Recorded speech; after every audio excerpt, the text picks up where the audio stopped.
Hey, yo, we live.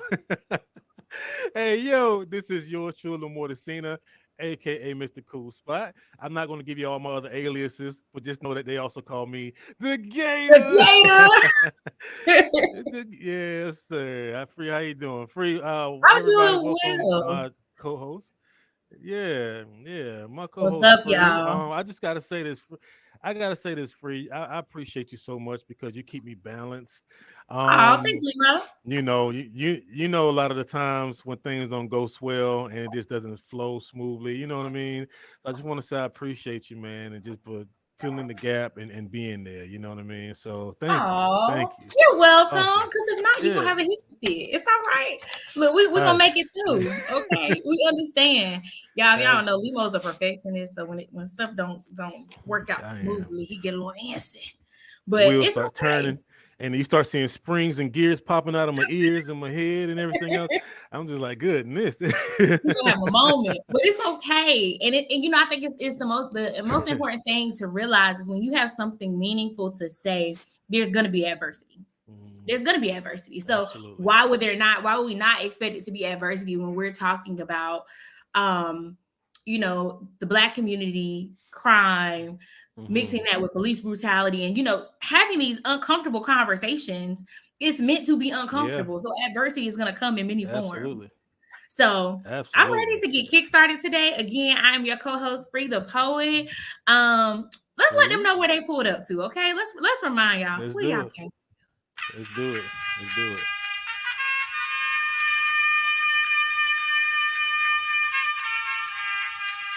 Ah, woo! Yo, turn the track up, dude. Turn it up. This confirms it. What I already knew, it confirms it right now. We're in a moment. It's like I don't mean to impose, yeah. but my God, I'm just too cold. No chain, no range, and no gold. But my God, I'm just too cold. Just too cold. Just too cold. Y'all know that it's gotta be cold if we say it to you just too cold.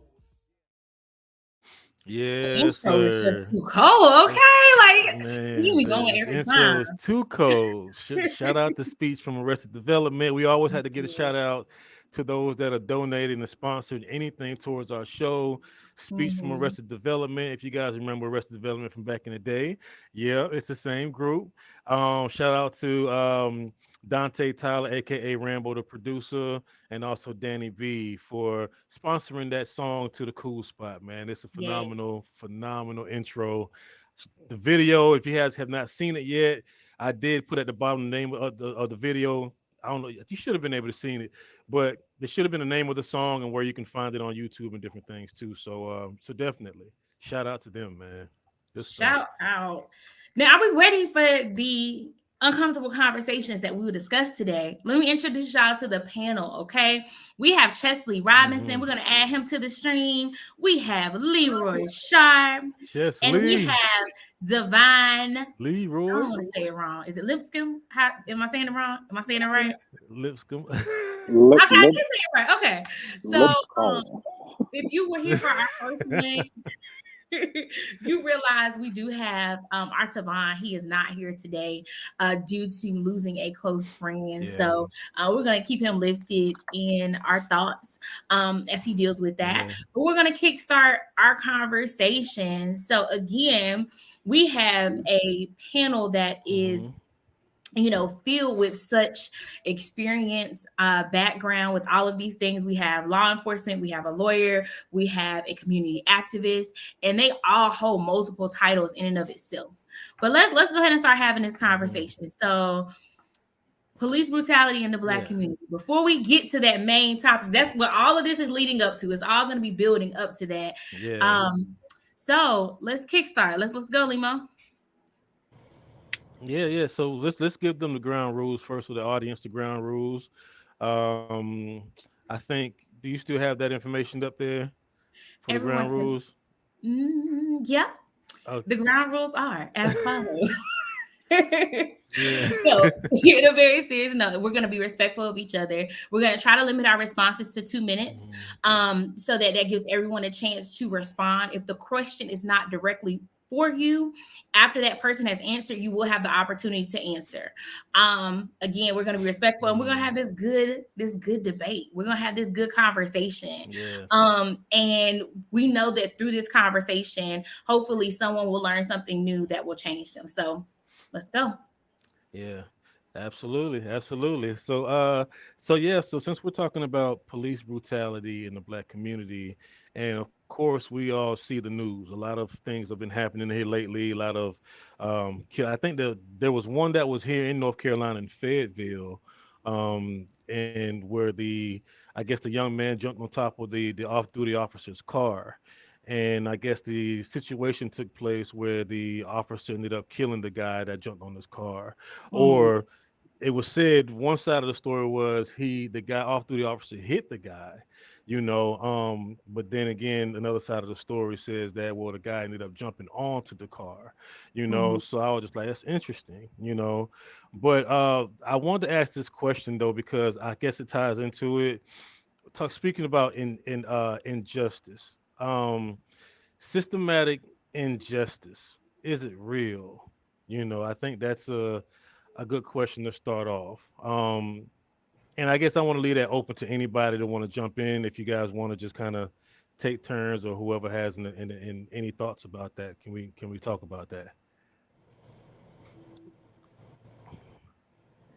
Okay. Y'all don't rush now. Take I your mean, time. I think that's a great question for to start off with the attorney. Chesley, I knew you were Okay. going to say that. That's Okay. great. We'll, Great. we'll go. We'll go. All right. Give it to the troublemaker first. Okay. All right. Well, yeah. I mean, so just answer it briefly. The short and sweet answer is yes. I mean, it's systemic because we have a society where racism is embedded into the culture, and so if you have racism that's embedded into the culture, then you have generations of creating systems that are geared towards those individuals. I mean, remember, laws are made by people. Structures are made by people. These are people who get together, and of course, if you're the person in the room, you're going to create a system that is going to be geared towards what you believe is in your best interest. So if you just look at the way the system was designed, it not only in a racist way, but in a sexist way as well. I mean, the system was created initially to protect white male landowners. I mean, that's just a fact. There's no denying that. I mean, that's the founders said it, right? So if you create that system, and then that system is over generations being implemented by people who are white male landowners, then you're going to end up having a system that is problematic for anybody who is not a white male landowner. So let's just take a step back away from, say, what we're getting into police brutality. Just look at other issues. If you own a business today, let's say you own a trucking business, and you've been driving your truck from Georgia to Maine to deliver something for the past 15 years. 2019. And you've created a good business doing that. 2019. Suddenly, somebody in Delaware decides, some governmental agency decides in Delaware, you can't drive through this state anymore because these roads are going to be for this company for some reason that benefits Delaware. And if you're going to drive through these roads, you have to contract with this company. By and large, if they have a reason just to say that, then suddenly, as a person who has created this business, you basically have no recourse. So now your business doesn't go through Delaware. Now you can't make your deliveries. Now your business ceases to exist. Now you would think that somebody would have a recourse for that, but no. The way the system is worked out is that, just cutting to the chase, cutting through all of the legal wranglings that would go on, is that if the state has a vested interest, and that is a reasonable interest, and it is a non-discriminatory interest, meaning that it's not specifically discriminating against a protected class, you're not protected at all. Now, on paper, this would seem to be, well, it's non-discriminatory, but we know it's discriminatory because who are going to be the people who are going to create that type of business? It's not going to be the people it's not going to be the white landowners. They're going to be the ones who are going to own the company, getting the contract with the government. The people who are creating this business are going to be the people who are creating something from scratch. They're going to be African Americans, Hispanic Americans. They're going to be young men. They're going to be young women. They're going to be people who are not on the inside. So the system is not created to protect them. It's created to protect the people who own the banks, who own the land, who are in control of those systems. That's just the way it's designed. So if the system is designed that way, why would we think that the criminal justice system will work any different? So just like the argument, I heard they were talking about, like I heard Bill Maher talking about San Francisco and New York and the way that the prosecutors are trying to change the way that they're bringing charges. And so they were up in arms about, well, they're not bringing shoplifting charges anymore. And they're not bringing fare evasion charges, that threat to society, right? Okay, well, who are going to be shoplifters? Poor people. Who are going to be people who are doing fare evasion? Broke people. Okay.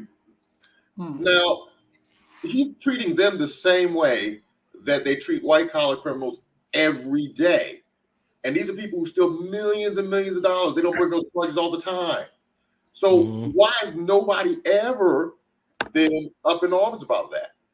Why has nobody ever looked into that? The system is designed to protect a certain class of people. Anybody who falls outside that class of people is not protected. And then if you make the people who are enforcing the system having preconceived notions, that's what you have. Wow. Anybody else want to add to that? Y'all have to unmute yourself though. Oh yeah. Oh, you want me to do it? I guess they're saying they don't have anything.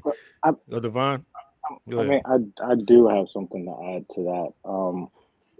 Because it goes a little deeper. It goes to exactly what Chesty was saying. But I mean, when you look at our laws in general, right, from the Federalist Papers to Jim Crow to Black codes, even the way we socialize people to think about what the system is.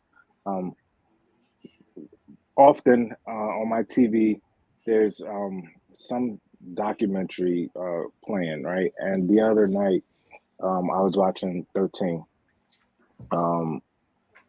And it was talking about how the birth of a nation, right, gave this ideology once we were emancipated, quote unquote, it gave this ideology that Black men were a threat to Black women, right? And so we had to protect the white woman from the Black man because he was this crazed, deranged man, even though it was a white man in blackface, right?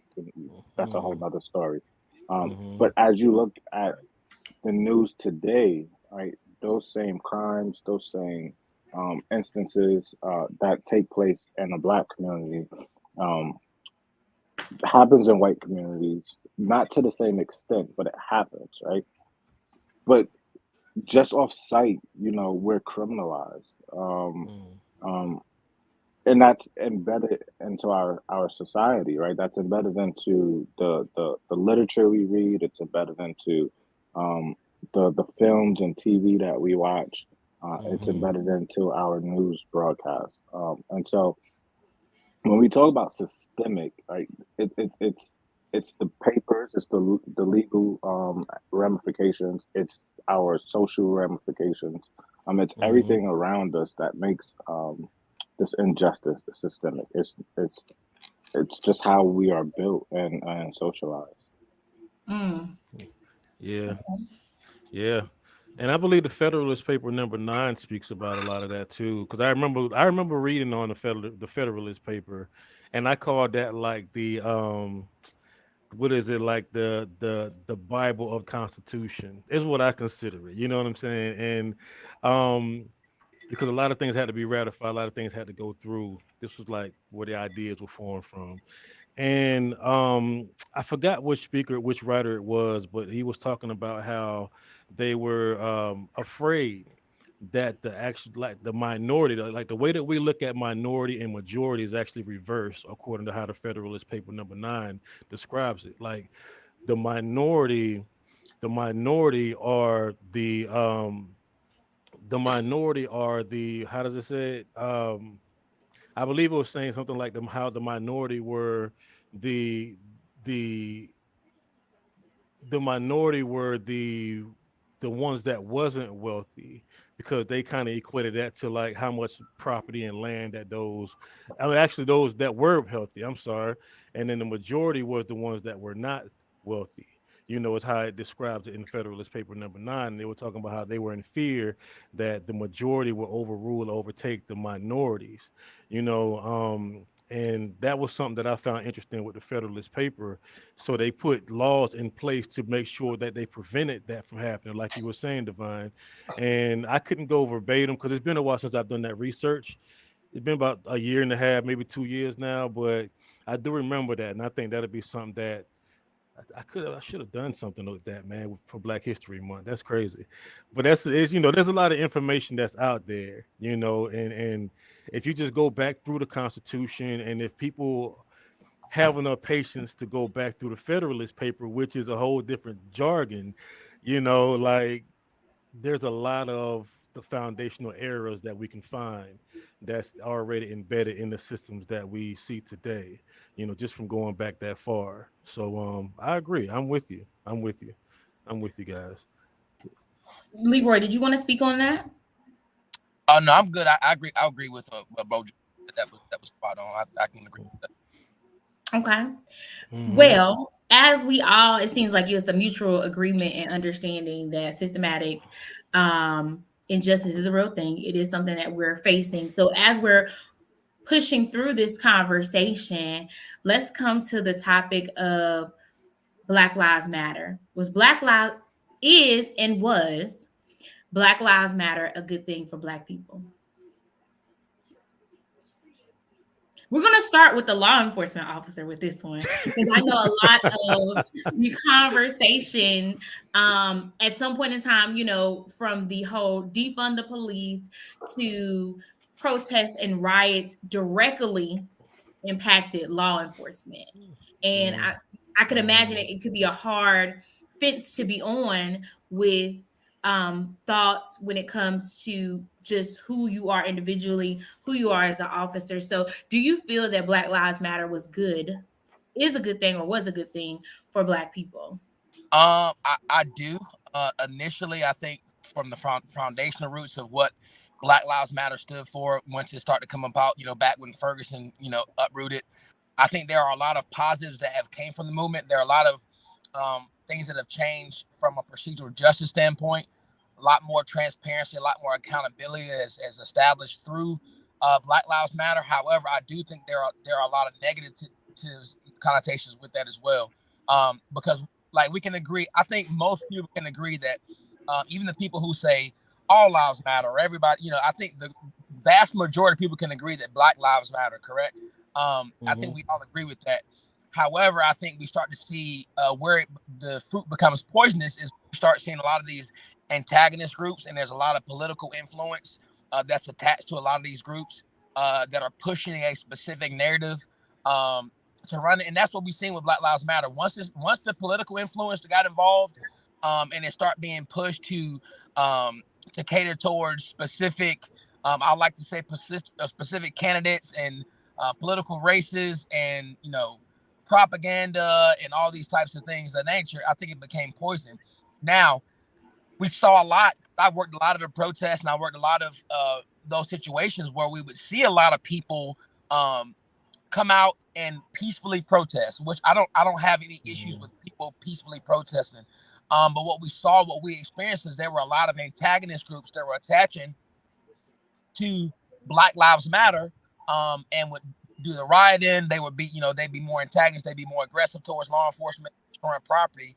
And so we'd see a lot of people who were there initially for the peaceful protest to have this conversation, to have their voices heard. A lot of them were being covered up and grouped in with the vast majority of people who were there to antagonize. So we have antagonizers, and we have people that are rightfully there to protest, to speak their mind, to speak peacefully. And then all of a sudden, there's people who are antagonists and people who are peacefully protesting getting the same kind of just response from law enforcement because it's a large group. So you have that one person who kind of likes that fire, and then things started getting poisonous. And then obviously you start having these political leaders to run their campaign to push a certain perspective or a certain agenda. They attach to Black Lives Matter because of the popularity that it's gained. So to answer your question in short, I do think there are a lot of positives that came from Black Lives Matter.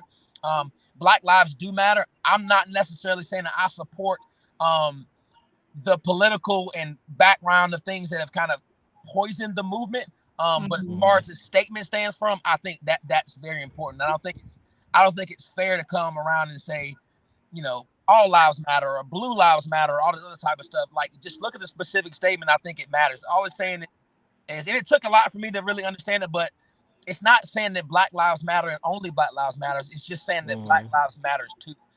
So that's what we have to look at, and that's what has to be important from that statement. Okay.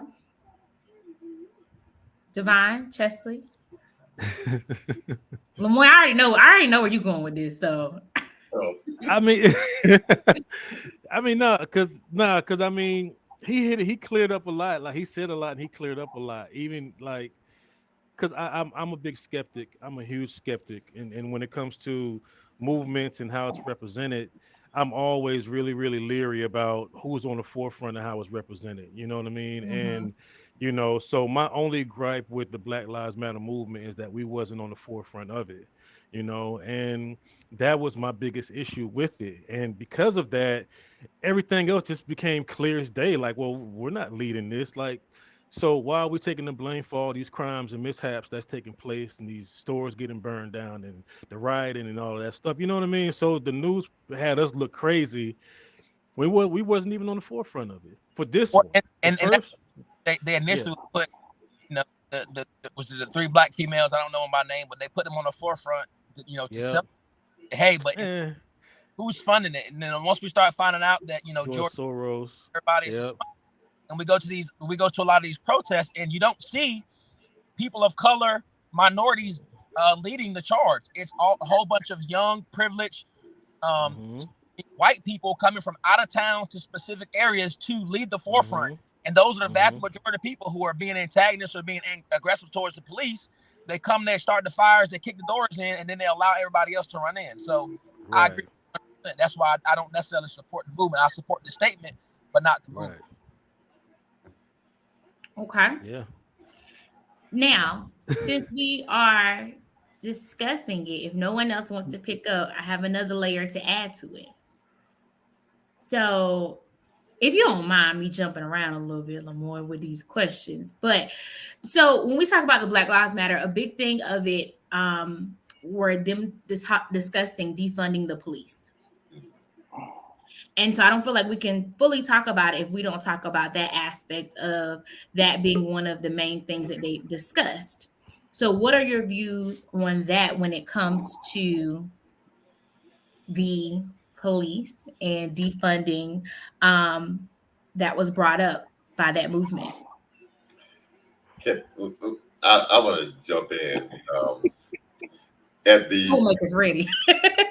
At the risk of getting myself in a little bit of trouble. I'm going to take part of the last question and what you just asked and kind of put them together so I can give my point in. First, I don't know who came up with the whole defund the police slogan, Okay. because I've never in my life met anybody who was like, police are a bad idea, we need to get rid of them. Mhm. Okay, there are a million things that need to get done, and a million different ways that we need to do policing. There are, I mean, I think in the last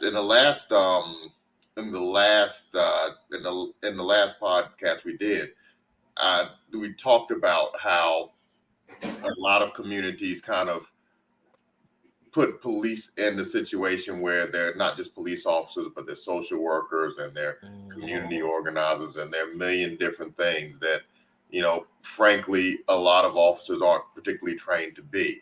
And so the discussion, which was a complex issue, is, well, we need to put more funding into investing in the communities. We need to put more funding into social services. We need to put more money into mental health issues. We need to use these services to specifically target these groups so that they are not in the law enforcement realm. They are in another realm. And so now policing can focus on what they're specifically supposed to focus on. These other things can focus on what they're supposed to focus on. It is a complex issue. I'm not going to try to resolve it right now because I know I can't. Mm-hmm. But I'm saying it's a complex issue. And so what happened is, instead of talking about those complex issues, somebody takes a slogan like defund the police, and then it becomes an argument over whether we're going to get rid of policing or not. And obviously, we're never going to do that. So it's a fake issue to stop talking about the real issues. Okay. So now we don't have to discuss them. We can just say, I think defunding the police is bad and those folks are bad. Or I don't like policing, so defund police is good. And nobody's actually talking about the actual issue. So to me, the slogan, they didn't think it through when they came up with that slogan. Do you think it was more of like an scapegoat kind of thing? Because I've heard multiple things, like defund doesn't necessarily mean take all funding, that it means to just kind of like reallocate some of it. But then I've also heard some where they were talking about certain townships that did away with policing in their area and how it had a positive outcome. Well, it's a convenient misunderstanding of the statement. So, you know, when they were first discussing defund the police, you know, people were saying, you know, police are involved in this. So there's a mental health issue and police are getting, you know, called to de-escalate a mental health crisis, which is a catastrophe waiting to happen. So the original discussion was, in those situations, the funding for having police do those things should be moved to other places where it could be more effectively done. So when they were saying defunding, they weren't saying to remove all funding from police. They were saying to reallocate funds so that things can be dealt with in an appropriate manner. Okay. But then somebody would hear that and say, "Oh, you're going to defund the police? You don't want any police?" And so scapegoat is a good word. Yeah. But it was an intentional misunderstanding. Go ahead, Leroy. No, I was going to say that's right. I mean, that was the term for me, was, you know, reallocating those funds is absolutely necessary, because while I do think there are law enforcement officers who are trained specifically, you know, I have a ton of training, you know, in mental health crisis, and I'm a part of a crisis intervention team. That's a great national program that's really good because it allows you to understand those resources. It talks a lot about de-escalation, and then we can get into the tactics, right, and the approach of allowing, you know, mental health professionals to deal with those specific calls. Because while I do think it's important for them to be involved, a lot of times those situations are inherently dangerous. We've seen that happen over the course with social workers being involved in these, you know, inherently dangerous mental health situations, and these episodes where somebody has really gone off the rails, and social workers have been killed. You know, there's been a lot of law enforcement officers that have been killed in those mental health crisis situations. So I think allowing, you know, law enforcement to maybe tag along and being there as well to kind of assess the situation, you know, maybe have a threshold to where we check off those boxes and say, hey, you know, is there a weapon involved? You know, what is the threat level assessment? You know, does the person have PTSD? Do they have access to weapons? What is their temperament levels? And check those boxes off. If we have somebody that says, hey, is they're suicidal, they're feeling like killing themselves, but they're calling in on the phone to say, I want some help, then absolutely, I think that can be handled by a social health worker. But if you got somebody on the other end that's, a veteran that's, been in war, and he's having a mental episode, and he's gone, postal to a certain extent, I think walking some type of specific social work in a situation like that is inherently dangerous, not only for the social worker, but for the rest of the community as well as law enforcement. Now, we're not only having to deal with that specific person who is experiencing some type of mental health crisis, we're also having to go in and now save the social worker. So I think it's important that we, use that term, reallocating those funds. I agree with you, Mr. Robinson. And just while we're talking about this term, the second point, which is going back to the original question about Black Lives Matter, I think that we do have a linguistic issue in this country where we take everything and has to be put into a box. My concern when they first started saying the Black Lives Matter movement, this was all the way back when they first started talking about it from Ferguson, was my opinion was, well, okay, Black Lives Matter, and is that the premise of your entire movement? I mean, we've had a historic movement from the 1920s where we had protests where people were just holding up signs saying, I am a man, right? It's the same line of things. And at a certain point, I would like for us to have groups that can say something a little bit more than I matter, so please don't kill me, which is kind of like the effectiveness of, well, Black Lives Matter. Well, that should be the accepted. So like when people say, well, all lives matter, well, okay, great. So all lives matter, so Black Lives Matter as well. So, okay, we're not disagreeing. I don't know what you're arguing with me for. Blue lives matter. Well, yeah, sure. Yeah, blue lives. The officers, yeah, we agree officers matter.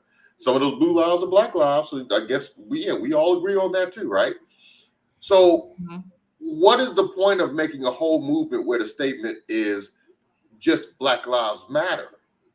Okay, so we get past that and we say, well, yeah, so police shouldn't be killing Black men and women. And I'm not saying that police only kill Black men and women, but it is disproportionate. So can we get past just saying that? I mean, are we going to do anything about the food deserts in Black neighborhoods? Are we going to do anything about the disparate economic issues? Are we going to do anything about the disparate social issues? I mean, I'm just looking up, they were talking about, the Lilly Ledbetter Act. And, I've seen this in the news a lot where, there's a huge argument about the gender gap disparity. But I still like to point out to people that, white women make 79% of what white men make. That's terrible. Black men make 73% of what white men make. That's less than white women. Black women make 64% of what white men make. That's less than white women and Black men. So there's a gender gap. There's also a racial gap. Those things are working in concert. And so there's a lot of issues going on. Can we talk about something other than just, yeah, we matter, we want to be a part of discussion? Can we say, hey, we're part of discussion whether you like it or not? And so what about all these other issues that are going on right now?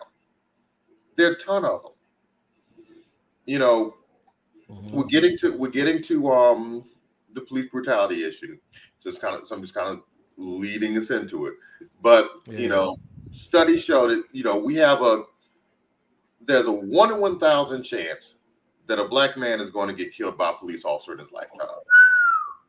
It really gets much higher than that because it's concentrated between the age of 20 and 35. Okay. So now this is a big thing. What is surprising about the statistics is where those deaths accumulate.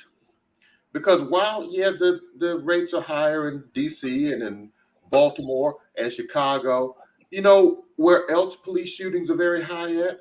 Idaho, where black people are disproportionately killed. Where are the black people in Idaho? Alaska, where black people are disproportionately killed. Where are the black people in Alaska? And by the way, Alaska has one of the highest crime rates in the country. Wow. Black people aren't committing those crimes. They're disproportionately getting shot by police officers, but they're not committing those crimes. The rate up there is essentially the same as the rate in Illinois. We talk about Chicago all the time. I've never heard anybody talk about the crime rate in Anchorage. So there's something going on where we are focusing on just the fact of being able to breathe air. And I like to get past that point because we should already assume that that's the right thing. We should assume that we have the right to breathe the same air as everybody else. Now, what's the next thing? When are we going to get to the point where we're talking about everybody being on an equal playing field so that we can have a reasonable discussion about all the other issues in this country? Because until we get to that point, we're really not going to get over that initial thing we talked about, which is the systemic discrimination in our society. Divine. Yeah. I saw you over there. I saw those gears I going.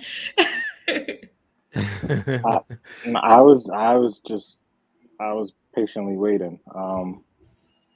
I'm going to start with Justice Taney said that there are no rights that for a black man that a white man must respect.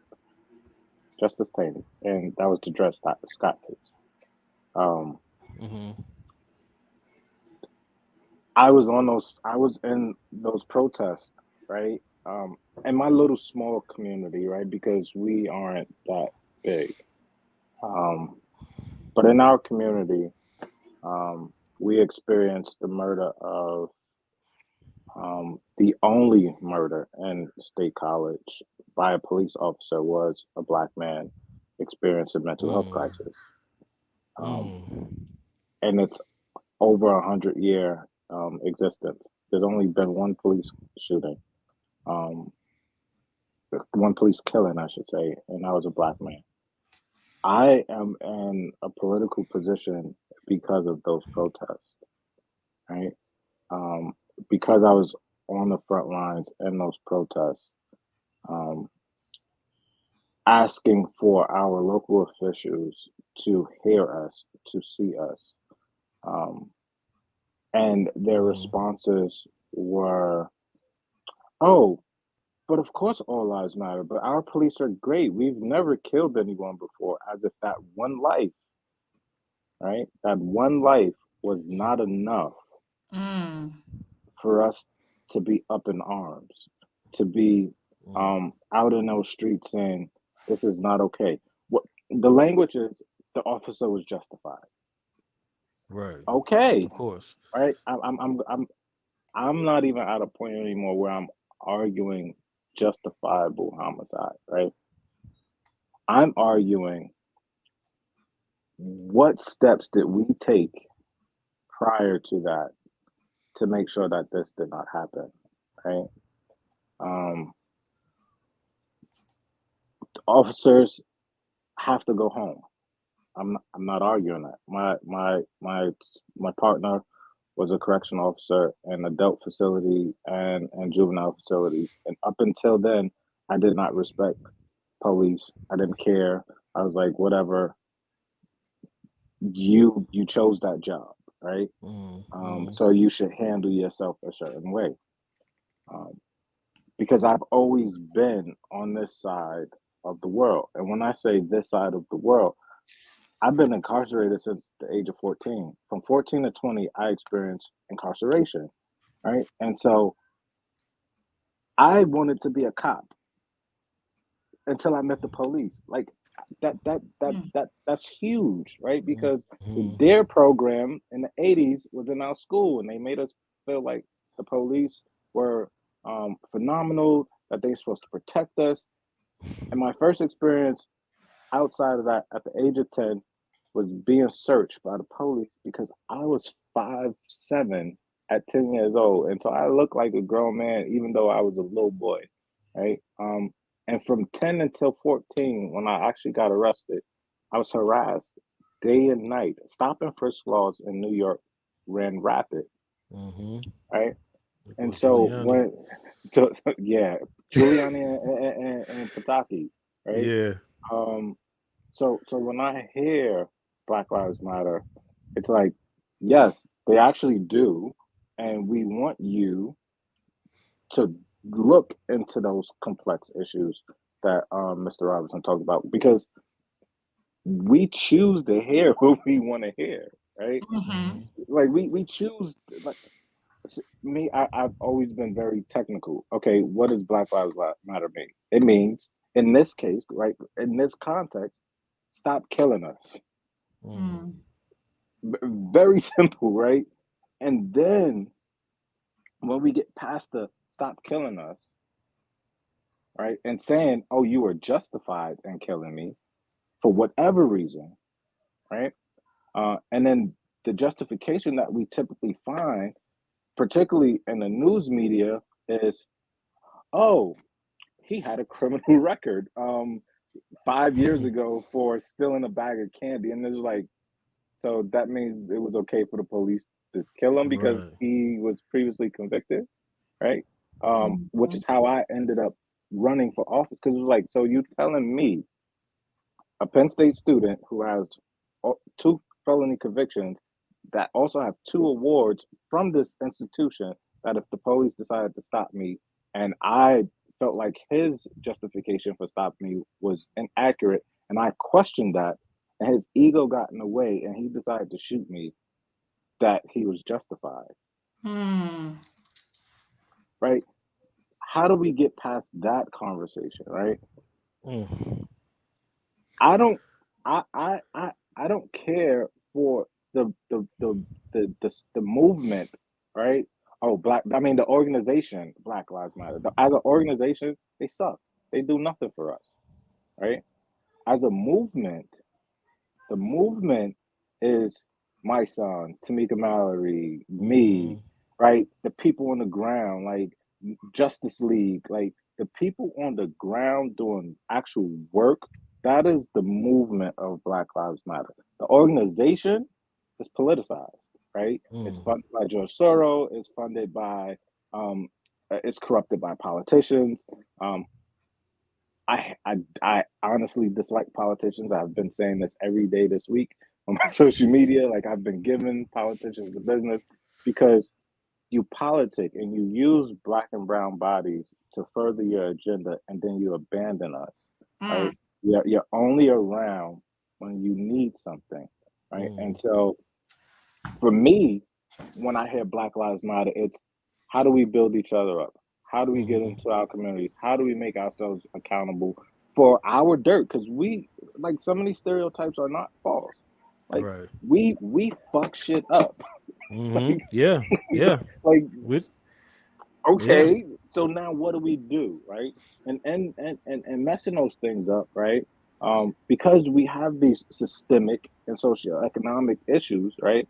Um, we need to start saying, okay, I'm a resource. Mr. Robson's a resource. More, you're a resource. Like, how, as the men in these communities, do we start to pour back into these communities? How does Officer Shark, like, how do we go back and say, all right, it's time to build our communities because Black Lives Matter, right?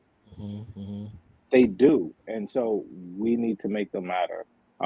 And looking outside for other people to make our lives matter, um, is not okay. It's our downfall, right? It is. So do you think that in our community we have this hero complex that somebody's gonna come and be that savior or that hero to us? No, I think that we watch enough Black men get assassinated that nobody wants to step up because Mm. they don't want to become martyrs, right? And So the so modern day we, martyrs we that we talked about last yeah, time. Okay. we end up having Black women leading movements, leading households, and try and as Black men, we're trying to stay the hell out of the crosshairs of the system. Mm. That That's a was a good lot. That was answer. a mouthful. Yes, that's a good answer. Because I would think, oh, we're just kind of stuck on the systematic approach of looking for a savior, like what Free said. But Mhm. that's powerful answer right there, bro. Powerful answer. Do you Powerful. know? And You know how many go black ahead. men are in the households and they say black men are not in the household? Mm-hmm. Yeah. We were actually forced black men out. Like the system. I remember a point. My ex wife and I had got a job fresh out of college. Right, I was an adult learner, and my first paycheck. Right, I was excited because I was doing community health in the Bronx. Mm, Listen, community health. I have felonies, right? So I never was supposed to be in that position, right? Mhm. And so I'm in the community, and they give me my first check. It was $954. I took it home. That was the most money I ever made, right, from a legit job. Um, and I took it home, and I was like, "Here, let's pay the rent because we are already backed up, right? And let's go get a one-shot deal, right? Because they can help us, right? In New York, one-shot deals and welfare give you some money to pay your rent, right? Um, and we go to the office, and the lady goes, "You make more money than I do. I'm not Mm. helping you." And I was like, "What? This is my first check. Like, give, like, give me a chance." And then what they actually did was they cut us off, right? And I was like, she was like, "Well, if he's not in the household, like we can give you the one shot deal." So you mean you'll put me out in order for my two children and my ex wife to stay in this apartment, right? So what position are you putting me in? What position are we putting men in, right? And Mm. we always say, go get another job, work harder. Mm. I've had felonies since the age of 14. How much harder am I going to work? Mm. Right? So you're telling me to go pick up my gun and go make sure that my kids and my wife, ex-wife, don't end up on the street. I, I wasn't a drug dealer, like so the non-violent offender that everybody oh, he deserves a second chance. No, I'm gonna come take what you have because that's how I Mm-hmm. know how to do it, right? Mm-hmm. I don't have the patience to stand on this block for 8 hours, slinging crack, destroying somebody else's household just to make maybe $500 when I could pick up my gun Mm-hmm. and go take that in like Mm-hmm. 10 minutes and get back Mm-hmm. to where I need to be. Mm. Yeah. Yeah. You know, Chef, you want to add to it? Go. yeah. I mean, um, it's funny because adulthood and adult issues will change your perspective. I admittedly enough, I grew up in kind of a middle class situation. So me, before I went to school, before I went to college, I was fairly conservative. If you read the essay I wrote to get into college, you'd be like, this isn't the same dude, right? Mhm. I was like that. I was like that. W.E.B. Du Bois, pick yourself up from your bootstraps. Bootstraps. 10%. Yeah, that was me. And I remember, the first instance I had where I said, okay, this is really wrong, was when Mhm. me and my wife, she wasn't my wife then, but she was my soon to be wife, Mm-hmm. we had moved out on our own. We were both still in college. She was pregnant with my son, Chesley the fourth. We were broke, so we decided to go down to social services to get some assistance. Mm. And we were told, if you guys are coming in here together, we can't help you. If she came in and said you weren't living with her, she could get assistance. And then I could come in after that saying I can't afford child support, then I could get assistance. So if we were apart, we could get help. But the fact that we were together, we couldn't get assistance. Mm. Then the first thing that I remember after my wife had my son, I was in the room with her, and she had a C-section, so she was pretty loopy at this point. And I'm holding the baby. A lady comes in, walks right past me holding my son, goes over to my wife and says, do you know where the father is? Because we want to go ahead and get started, because we weren't married at the time. But we want to go ahead and get started, because you want to go ahead and get started with child support. She was in the hospital. Are you serious? And somebody came to her and was like, where's the father? And so I was like, excuse me, I'm over here. I'm over here, right here, with the baby. Get the same name. And they go, and then she goes, oh, so do you live in the house with her? Yes, I do. We live in the same household. It's none of her business. So, right. Yeah. That's the education that you start to get. Yeah. And then, again, as the older I get, I would see more things. Like I would see that, you have a kid who's 15 who's charged with assault on a police officer. Why did he get assault on a police officer? Because when the officer asked him to put out a cigarette, he didn't do it. He didn't touch the officer. He didn't push the officer. He didn't do what the officer asked him to do. And so then the officer puts him against the wall and frisks him. And when the kid jerks away, anybody who's been frisked knows the first time you get frisked, you're like, what are you doing? Mm-hmm. As soon as the kid jerked, it was like, what's this? He got charged. He got charged with assault on a police officer. He never touched the officer. It was because he impeded the officer in performing his duty. And so now somebody says, oh, they're not bringing assault on police officer charges. This is terrible. This is assault on police officers. The charges they aren't bringing aren't real assaults. It's just an assault based on a statute that was written to get around, unlawful arrest. Because you can't resist an unlawful arrest. So if an officer is arresting you unlawfully, they don't have reason to arrest you, and you resist, they can't then charge you with resisting arrest, because once the arrest is shown to be unlawful, then that gets kicked. So most states have come up with this assault on a police officer statute that is not just assault, it lists all kinds of other things. So when an officer unlawfully arrests you, all he has to do is reasonably believe at the time that the arrest was lawful. And since you didn't comply with his orders or you impeded him in performing his duty, that is assault on a police officer. Okay, wait, right there. But to prove, go ahead, Free. Go ahead. Okay, I'm sorry. I'm about to take it somewhere else. So go ahead, jump in, Limo. No, I was just gonna say, so it's I done lost my train of thought, Free. But I was gonna say something along the lines of like disproving or proving that it's an unlawful arrest, how that will automatically induct you into the court process, right? Before it's actually proven that it was unlawful, correct? Say again. So in order to prove that arrest was unlawful, you automatically have to go through the court system to prove that it's unlawful before it's actually deemed unlawful. Right. They can't. So the arrest process have to go through. You have to go through the arrest process first. Yeah. Right. So, and that was going to take us into the next question, but I don't want to. We're on the same page. I was going there too. Okay. Well, cool. So then the next question should be this then: what is the court process? When officers get involved, and we touched on this on the first show, right? But I didn't want to feed into it too much. But what is the court process when officers get involved, or when the court system gets involved in any situation?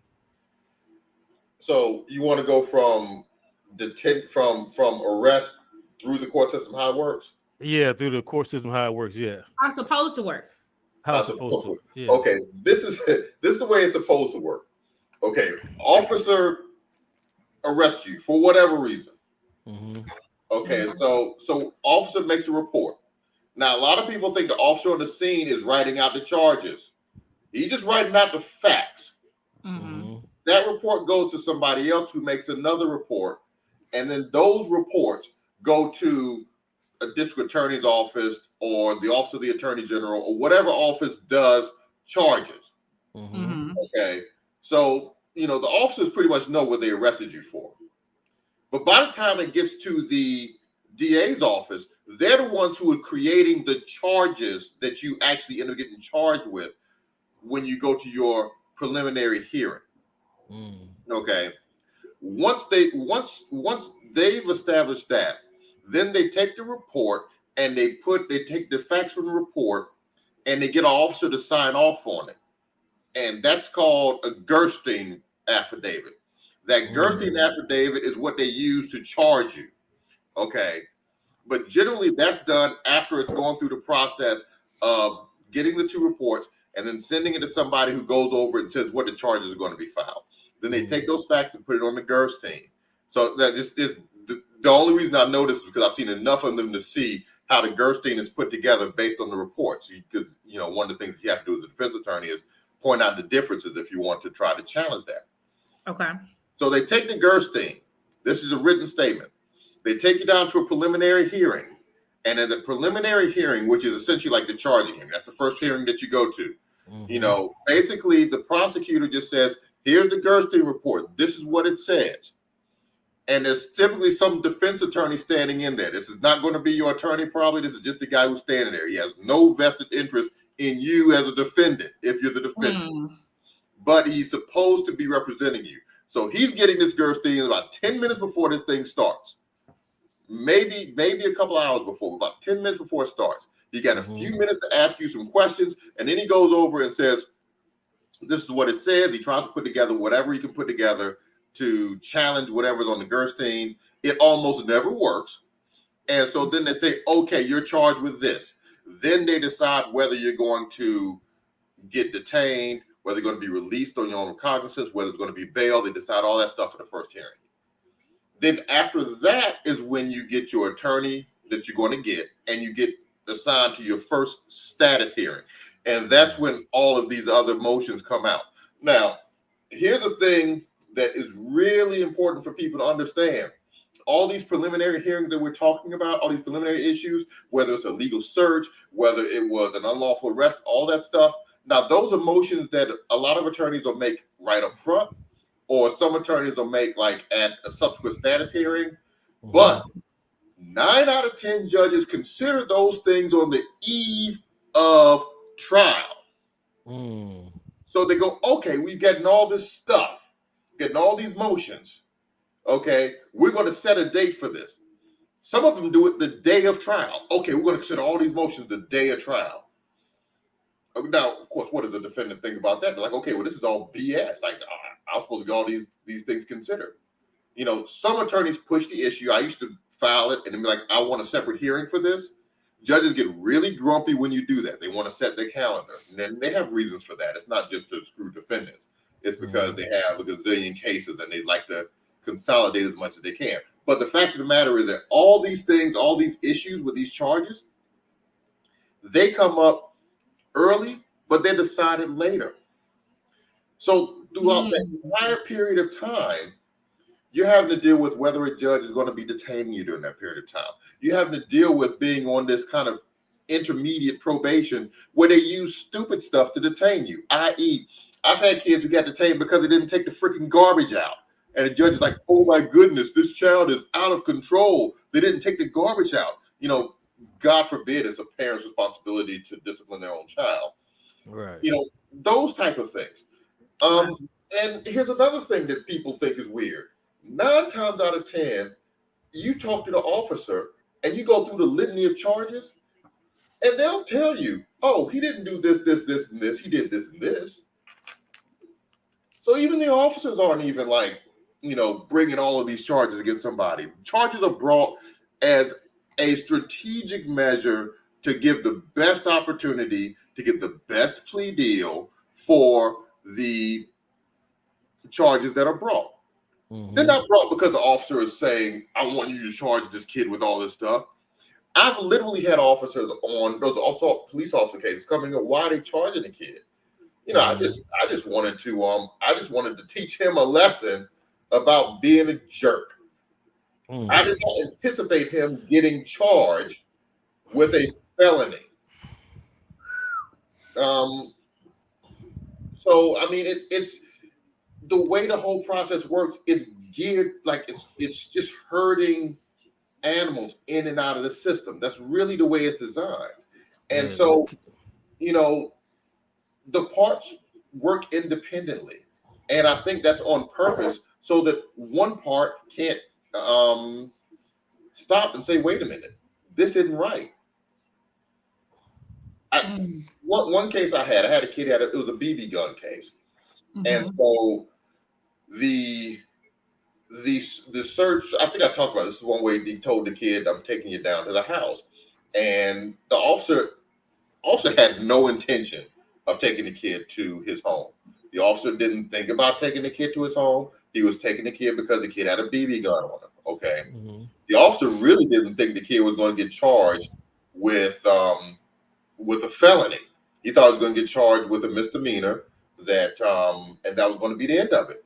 But they charged with a felony because he said he was skipping school and he was in a particular area. So they were trying to say that he was using this BB gun, which didn't work, by the way, and clearly didn't work, that he was using it to scare people, although they had no evidence of that. But that's what they charged. It's not what the officer wrote in his report. So when the officer's testifying, he's saying, yeah, I was taking him down to get processed. I figured he was going to get sent back to his house.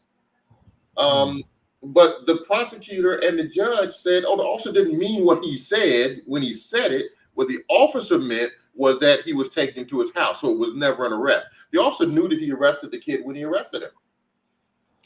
So you have a disconnect in the system, and it's meant to work that way. There's a disconnect between the officers and the district attorney's office. There's a disconnect between the district attorney's office and the courthouse. There's a disconnect between the clerks and the judges.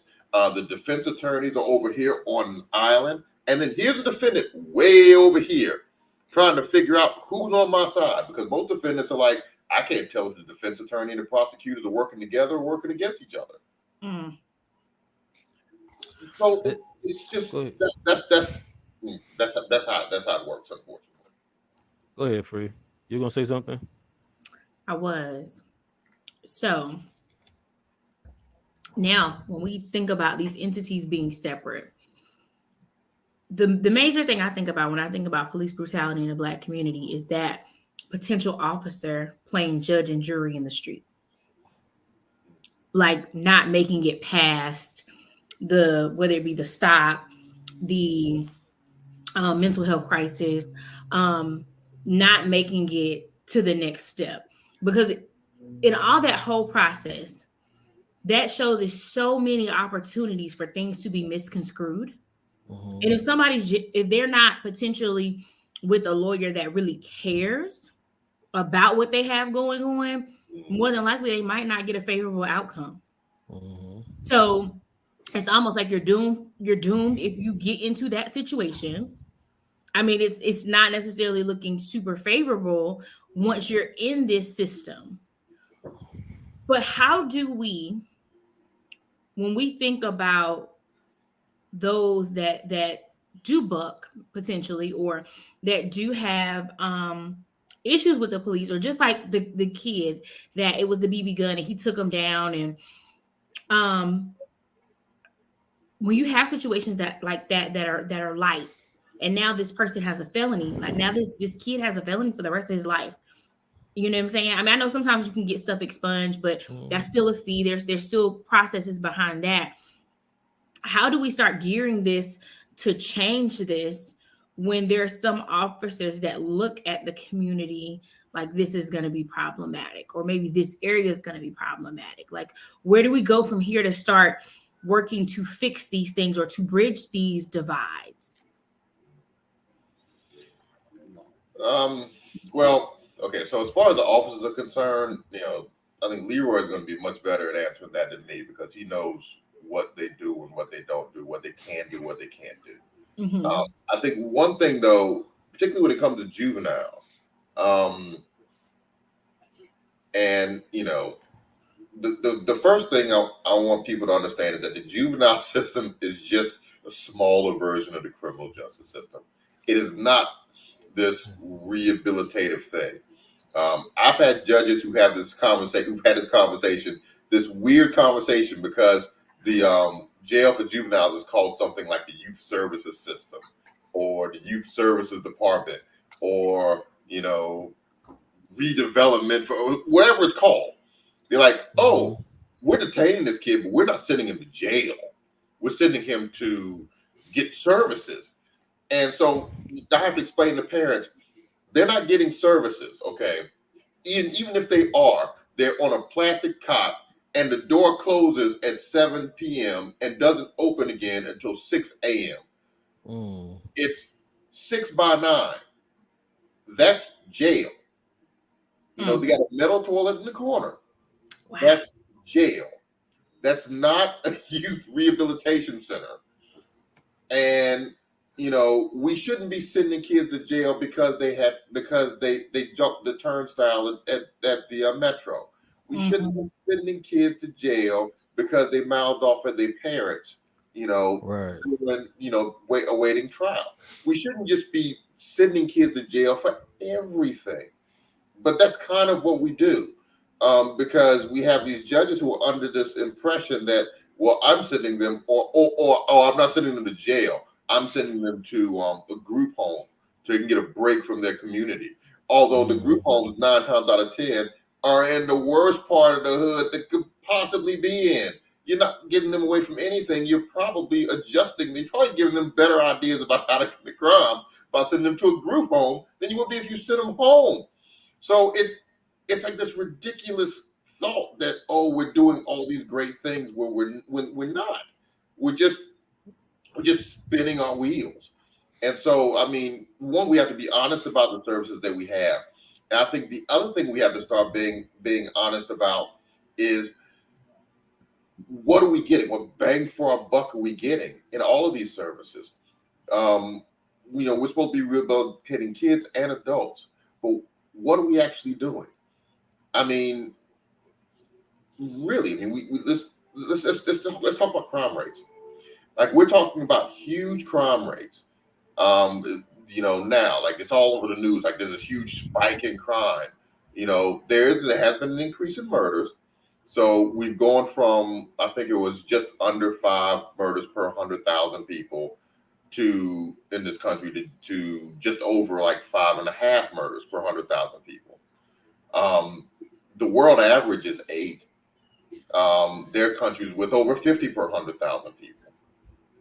And in the 90s, we were at about 10 per 100,000 people. So, over the course of the last 50 years, crime is going down, typically. But we have to have this discussion like, oh, wow, there's crime everywhere. There's been a spike in murders. Of course, we also don't talk about that most murders happen in the home. Most murders happen in private situations. Most murders do not happen by like drive-by shootings and random killings. They happen, but that's not where the increase is. The increase comes from a whole host of other things. So, we have to have an honest conversation and not just a sensational conversation. What are we getting for it? People who are coming out of our institutions, what are they being provided so that they have better options than what they had when they went in? What are we doing?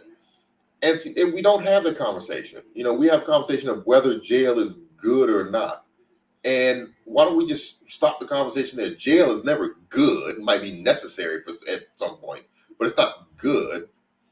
So, but what is the system doing? What are we getting for our money? Right now, we're not getting positive money out for the money we're putting in. And that's a problem. Yeah, I agree. I think I agree with that statement.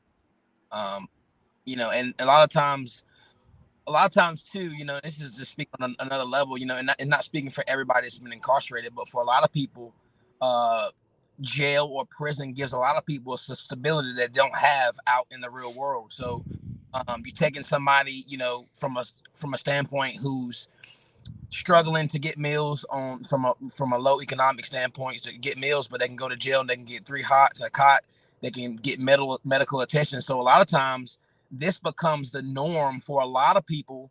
Go to these facilities is that they go now because that is a normal piece of life because they can get all their needs versus coming out in the world and struggling to eat and things of that nature. So it's a better situation. Yeah, exactly. So what are we doing while they're there to get them the mental health that they need, to talk about, counseling. And there's a lot of great programs out there. I don't want people to think there's not a lot of great programs out there and there's not a lot of good things going on out there, because there are. Even specifically with the youth. I mean, we do a lot of stuff where I work, and we start talking about, like, there's the raise the age, right? There's the raise the age, which they wanted to create that to kind of create a lot of these younger, adolescents from getting to the system. And then we have like this youth diversion program where it allows the officer to meet with some of these youth counselors and procedural justice people, criminal justice people who are in the juvenile justice center, to say, hey, what's a good way to divert this individual from a part of crime, whether it be some type of community service, some type of outsourced counseling, things of that nature. So these things are happening. I just don't know what scale they're happening. So we have to figure out, again, what's working, what's not, and really address those issues. From a law enforcement standpoint, Free, I think you were talking about what we can be doing from a law enforcement standpoint. You talk about training. Training is big. Everybody talks about training. But guess what? Training costs what? Money. Your money. So it takes money. So then it goes back again a step further. So we talk about this defunding the police, and where are we defunding? People can say what they want about defunding, but defunding does not mean take a little bit. It means to stop funding altogether. That's what it means, the term in itself. So what we've seen across the country is a lot of these, all this political influence for a lot of these places to say, hey, we're going to defund the police. We're going to take away millions of dollars from the police. And what has that done? That's cut funding. That cuts down training, that cuts down manpower. So now crime rates rise because you don't have enough officers on the streets. You don't have an opportunity to pay officers incentives to stay on the streets. Equipment, right?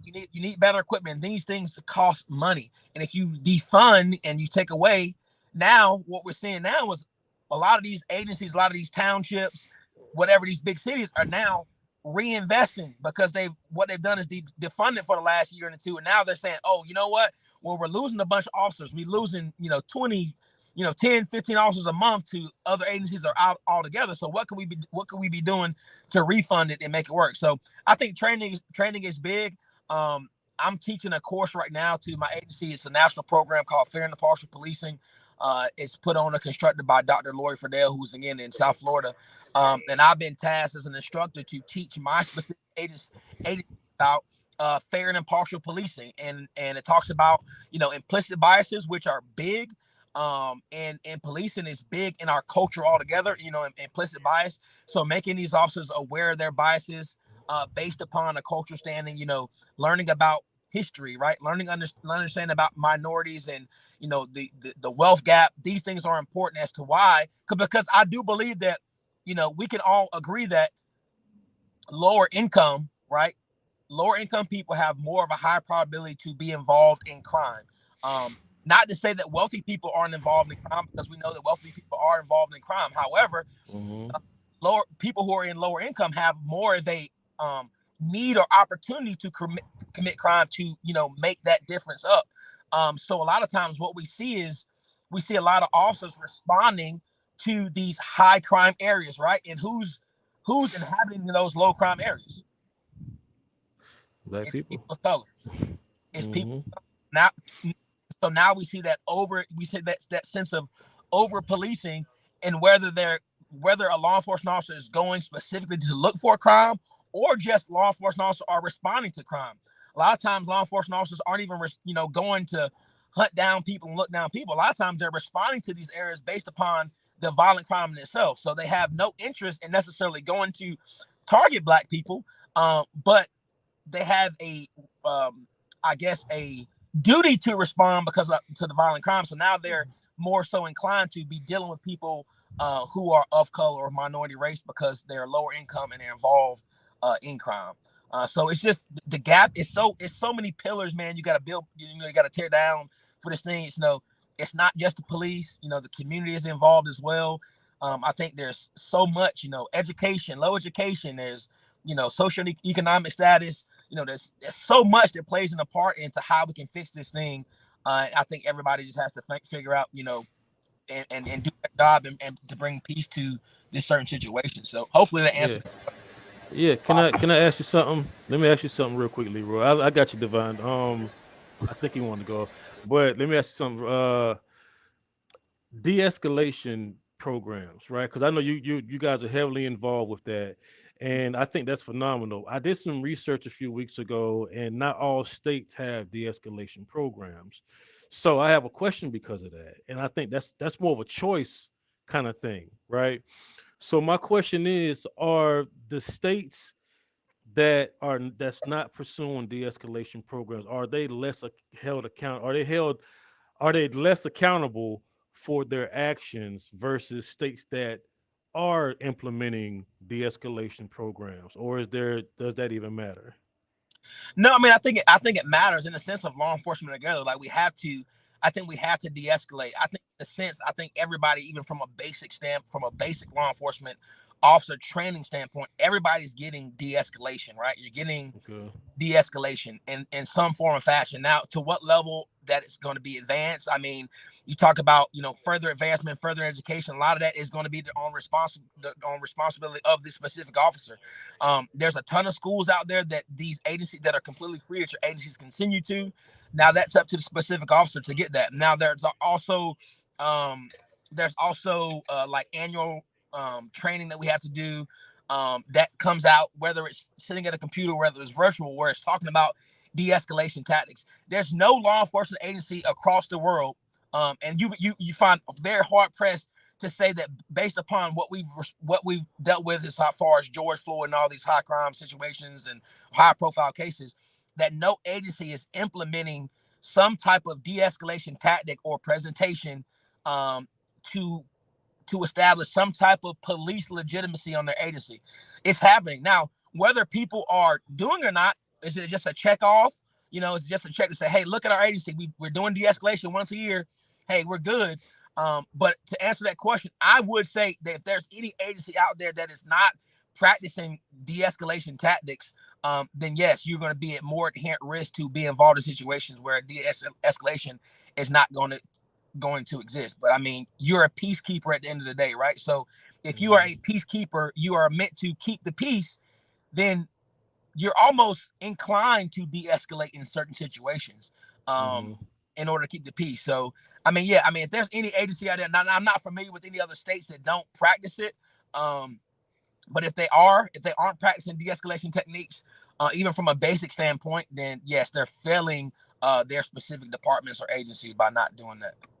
Okay. And the escalation meaning, like, understand the advanced session of it is human behavior, and the interactions with the people as far as how to respond by just communicating. You know what I mean? And I don't know how the program is laid out, but that's just from what I understand. It's No, along those lines. and Yeah. there's tons of programs out there, starting from the very basic ones that you get in the academy when you're dealing with like subject and control techniques. There's a lot of role playing that goes on, especially in the Mm-hmm. academy for a basic law enforcement officer. Not as Mm-hmm. much role playing that goes on throughout your career once you get that basic law enforcement training and that certification. It somewhat depends on you. I try to go to multiple classes throughout the year, verbal judo, and I've been to all the body language stuff. I'm big on emotional intelligence and stuff like that because I believe that in a job where you're dealing with people, you have to understand how people operate. You have to understand behavior. Mm-hmm. I consider myself, and I could probably be deemed in court, an subject matter expert on these trainings because I go to them very often and understanding what nonverbal cues are like. What is pre-attack? Pre-attack indicators. What these things look like. And if any law enforcement officer isn't doing that on a regular, trying to better their career and further their education and understand how to deal with people because that's who we're dealing with on an everyday basis, then you're selling yourself short. So I think it should be encouraged, if not required, by most agencies. So hopefully that answers your question, brother. Yeah, yeah, absolutely. Absolutely. Devon, did you want to add to? Yeah. Yep. Uh, I had a few thoughts that kind of, but I do know from the where I have the opportunity budget in a community. Divine. I thought Yes. that was me. Is that him? Is he Divine, you lagging? sound a little robotic. Hello. You're in the matrix, brother. Hello. Yeah, you in the. Can you hear me? Yeah, you sound robotic though, like you're in the matrix somewhere. I don't. Hello. Is that better? Try to sign off. Try to sign off and sign back in. No, I'm sounding robotic. Okay, try it again, Can you hear Divine. me? Can you hear me now? Yeah, You sound perfectly fine now. it's good. Yeah. Okay. I see the position I'm in now where I get a chance to look at for the community. And like I realized that there are to shift into places, but I also bit and acknowledge Hold that on. I live in an Divine, area. you sounding robotic again. Hold on. Let me take you out and bring you back in. Hold on. All right. I think I was sound. Oh, Let's try it okay, again. we're good. Divine, say something. Hello, Nope. can you hear me? Divine, I'm gonna kick you all the way out. Can you Yeah, join sound back back in? in. Yeah, He said he was gonna kick himself out. Okay. yeah, he gonna kick it. He had something to say. He had something to It's say. all right. It sounded like it like got clear for a second, and then it went back to being very robotic. Yeah, that's what I was hearing when we first started. From my side, though, I couldn't hear from you guys. Sounded great. Just me. There you Okay, go. let's see. Try again, Divine. Can you hear me now? There Yeah, you go. great. He's There we go. perfect. There What's you the go. last thing you heard me say? Well, you had to There was start over, opportunities brother. for the money. Okay. As a council member, I have the opportunity to look at budgets now, right, and see where a lot of funding is going, where we spending our money, and one of the things that I've said more than once in certain spaces with my colleagues is, why don't we have certain programming um, for particularly the youth, right? Because they're the ones here who we can't really uh, figure out, like if there are charges brought, like because they have juvenile petitions, right? And we can't see those things, right? But our juvenile facility here is subsidiary of a privately owned prison, right? And Of course so, it is. of course, all right. But I also live in a area of privilege, right? The median income here is 90 grand, right? Oh wow. Yeah, and that's not including the people that I know, because like nobody I know makes that much money. They actually fall well below that. But when we talk about what we can do, like right now, uh, particularly here in my community, there's a lot of racial tensions, and we find that uh, black and brown students are the ones that are also being arrested at higher rates, or at least have higher encounters with SRO in the schools, opposed to the white counterparts who, when you leave it to the community, symbolic and and verbal uh, acts of racism is not considered violent to them, right? But when a child reacts violently, they they they they are then met with, SROs or things of that nature. And so I've been thinking about ways to help our youth, right? Figure out different ways to, one, hold ourselves accountable. Again, I'm also about holding us accountable, but how to navigate these situations, right? How to bridge those gaps between us and the SROs and the police department, because the black community here doesn't want police in our schools, right, at all, because our school district, I don't know if I'm able to say that. We haven't been in compliance when it comes to the way you handle Black and brown students on the educational level when interacting with officers. But then you have instances like this weekend, we have this made up holiday called State Patty's Day, right? Mm-hmm. And our borough has issued a statement that there will be an increased presence of officers on the streets, and that they'll be monitoring the drinking in the town, and it's literally just a way to police college students drinking. And so I got a call that was like, "Hey, Divine, we are over policed in our community, and we are. Um, if there's an encounter with the police, like, what are we supposed to do? Is there anybody that we can contact?" And I literally told the young brother, Latinx brother, uh, and I'm like, "Listen, I can't tell you how to interact with the police, right?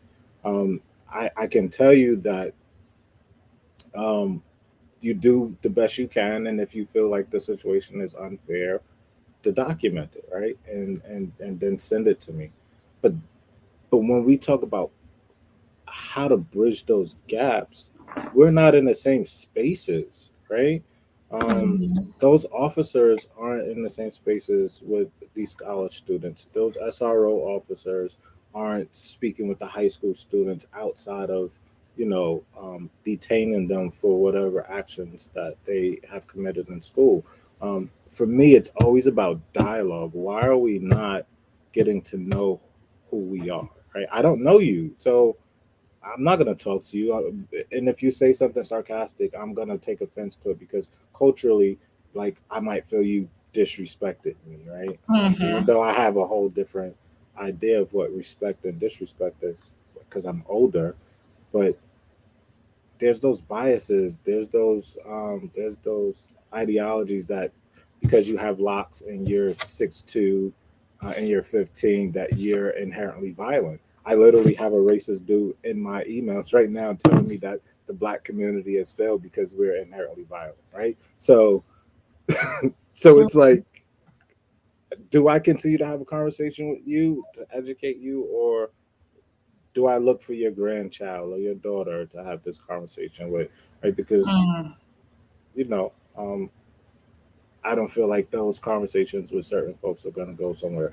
But I much rather have a conversation with an officer, right, and their perspective, than I am to have a conversation with somebody who's just inherently racist, and don't want to have an open mind. And I rather bring my kids in that same space.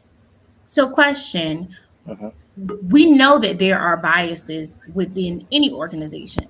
uh-huh. So, with knowing those biases exist, can we truly, and I know you were speaking from a personal perspective, but can we say to avoid those conversations with those that might not want to hear? Because in some areas, like some of those more rural areas, that might be all you're faced with. You can avoid them, and it's somebody's job. I mean, part of it is my job, but it's also Right. somebody's job to have that conversation. And a lot of times, um, it's the responsibility of your allies, right? To do Okay. that, right? So Uh, giving responsibility. So do you think a lot of times when we do have allies, we're not instructing them on how to assist so that they might feel like, well, I'm supposed to protest with you, but after that, that's it. Like, is it that we need to then place like, hey, if you would like to assist us, this is how you can assist? Because it seems like there's a breakdown where people don't know what's needed or what to do. So they do you nothing. talk to your racist ass mama and father, and you educate them, right? Like that. I'm sorry, like that's how you be an ally, right? You bring that Mhm. education into your house, right? Because that's where a lot of socialization starts. Correct. Okay. Oh, Chester, you yeah, want to add to it? yeah. I think in a lot of ways we just need to really educate people on some things that are absolutely true to dispel myths. I mean, because the statistics are all out there, just nobody reads them. I just want to Mm. I'm going to read the list of the 10 states with the highest violent crime rates in the United States. These are the 10 states. Tennessee, I'm going from 10 to 1 to the most. So number 10 is Tennessee. Number 9 is Arkansas. Number 8 is Maryland. Number 7 is Alaska. Number 6 is Missouri. Number 5 is South Carolina. Number 4 is New Mexico. Number 3 is Alabama. Number 2 is Louisiana. Number 1 is Mississippi. Now, y'all notice that. How current is that? How current is that list? That list is, I'm going to look up. I believe it's either 2019. Okay. So it's not very long, just before COVID. Yeah. Before COVID. Now, you see what's missing from that list is New York, California, Illinois. I mean, all the places where we're like, oh, wow, the crime is so terrible, it's so violent, all the black people are doing stuff. Those states are gone. The only state that you might be able to put in there from that list is Maryland for Baltimore. Yeah. But if you've ever lived in Maryland, you know Maryland is not really a black state unless you're close to D.C. or you in Baltimore. Every place else is not black. And so you look at these other states, and they're not.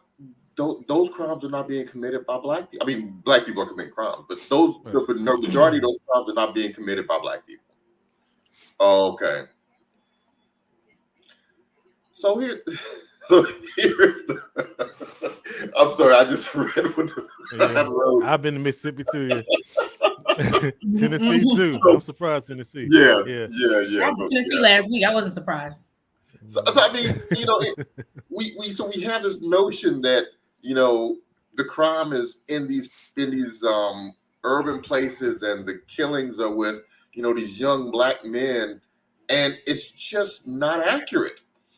Okay, so why is it that every time you see a crime on the news, every time you turn on your television, and I mean, one thing I've noticed in North Carolina is that I'll be watching the WRAL news, and they'll be like, there was a murder today by the Pimlico racetrack in Baltimore.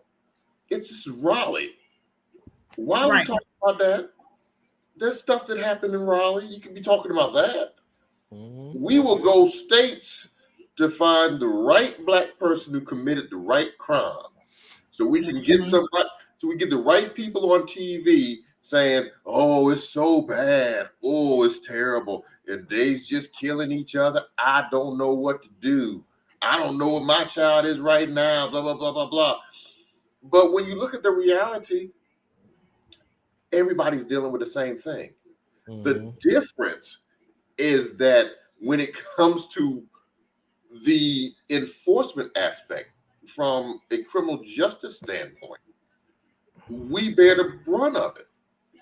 And so we have to start showing people this is not accurate as to what's actually happening. I mean, from somebody who went to, I remember I went to a middle school that was, God help me, like the whitest little middle school. And I wish I could get like the group of black kids that we all hung out together, the group of black kids that were in the school with me, in those classes with me. We can all tell you there were no less fights. There were no less, you know, drug use. Mm-hmm. I some of the white kids at the school was the ones who showed me how you get the drugs. The ones who showed me where you go, you want to fight, whatever. Mm-hmm. So we have to dispel the myths that it's us doing all of this stuff, because the statistics just don't bear it out. It's just what we're being shown. It's what we're being presented. And it goes back to, you know, it also goes back to, I know me and Lamoy talked about this in the interview a little bit, but it goes back to what's happening with the representation, the people who are supposed to be representing our interests, the people who we're voting for, the people we're putting stock in. Mm-hmm. Are they actually doing the things that are in our best interest? Or are they just doing things that are less against our interests than the folks we're voting against? Mm. Like what was that? What was that? That Malcolm X said that if you stab me in the back 9 inches, if you pull it out 6, that's not progress. Mm. What exactly is going on? That was one of the things I was getting to with the Black Lives Matter organization. I'm glad that Devon made that distinction between the movement and the organization. Mm-hmm. But what things are they promoting in this movement that are really going to be instrumental in bringing about the change that we need? We talk about defunding the police. This is an interesting thing. If we did actually defund the police, what would happen? I mean, a lot of people would make a lot of money with essentially privatized police forces. A lot of states would have a lot of interest in creating, nice vigilante laws, and the states could back off. And Lord knows we could have a lot of violations of rights then, because then these individuals would have no constitutional obligations. Mm. Kind of like the Texas law that got kicked Mm-hmm. back, the abortion law. I mean, Right. that's the issue that's going before the Supreme Court now. It's not abortion in Texas. Now, the Mississippi law is abortion law. But in Texas, the issue is that they are giving away the state's interest to private citizens. And so then how can you hold those private citizens accountable for violating a constitutional right? Because that private citizen has no obligation to uphold your constitutional rights. If a private citizen finds out information about you through means that would not stand up under Fourth and Fifth Amendment scrutiny, you have no recourse. It's just like if a private citizen gets some information about you that you commit a crime and they give it to the police, you can't have that stricken because the private citizen violated your rights. They're a private citizen. They're not a government entity. The Constitution works against the government, not against private citizens. Mm. So again, when we talk about who would have an interest in defunding the police, people who want to make money off of private police departments, people who don't want to have to be encumbered by constitutional obligations and constitutional rights, people who would like to put those things away to somebody else. Mm. I'd rather have the group that I can take to court and say what you did is unconstitutional and I want to hold you responsible. I don't want to have, the dudes that shot Ahmaud Arbery being deputized by the state as private citizens to go out and do your thing. What would happen if that was a situation, instead of them just doing it the way they did it? If they were deputized by the state without any obligations, they could just say, we had information and this is what we did it on. And what would be the charge then? Would there be a murder charge? They had some privileges to act. Okay. They acted within an obligation, within the duty that they had, and they had no constitutional boundaries. So now, could you at that point have charged them with murder? Could they have been held responsible for the lynching that they engaged in? Because remember, that's what lynching was. Lynching was you went down to, the reason we have numbers on lynchings is because when they did a lynching, they didn't just get together and decide we're going to kill a black person. They went down to City Hall and got a lynching permit. When they outlawed lynching, that's what they outlawed. They didn't outlaw just people, because killing somebody is already illegal. You went down to City Hall, got you a permit to commit a lynching for an act, and then you went out and you did it. It was state-sponsored terrorism.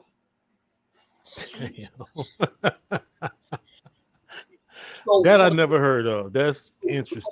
Wow. So what is the goal that we're looking at? Is you know, we like to change laws. It's like the I heard and I like Reverend Al Sharpton. I always have. I haven't always agreed with him, but he's always been entertained. Let me say it like that. Entertained. Everybody's face. I want y'all to put a picture that everybody was like, like, you sure? Look, that just happened to vote for him. I've also been entertained by Donald Trump, but I'm not voting for him neither. But listen, so he's on there talking about, I want to get rid of no-knock warrants. Okay, the issue's not with no-knock warrants. There's a perfectly good reason for a no-knock warrant. Okay, if a guy is beating his girlfriend, should a police officer be like, do? If he can't hear or see it, but he knows it's happening, should he have to wait for a warrant to go in and keep this guy from beating his lady? If somebody has a stack of guns and you know they're about to commit a crime and you know that they're going to get rid of them, you know, within a short period of time, should you have to wait for them to get rid of that evidence before you go into the house? There's a lot of situations where a no-knock warrant could be appropriate. The problem is the way the system works is that there's no counter narrative in the courtroom when the request for a warrant comes up. So somebody sends a request for a warrant to the judge.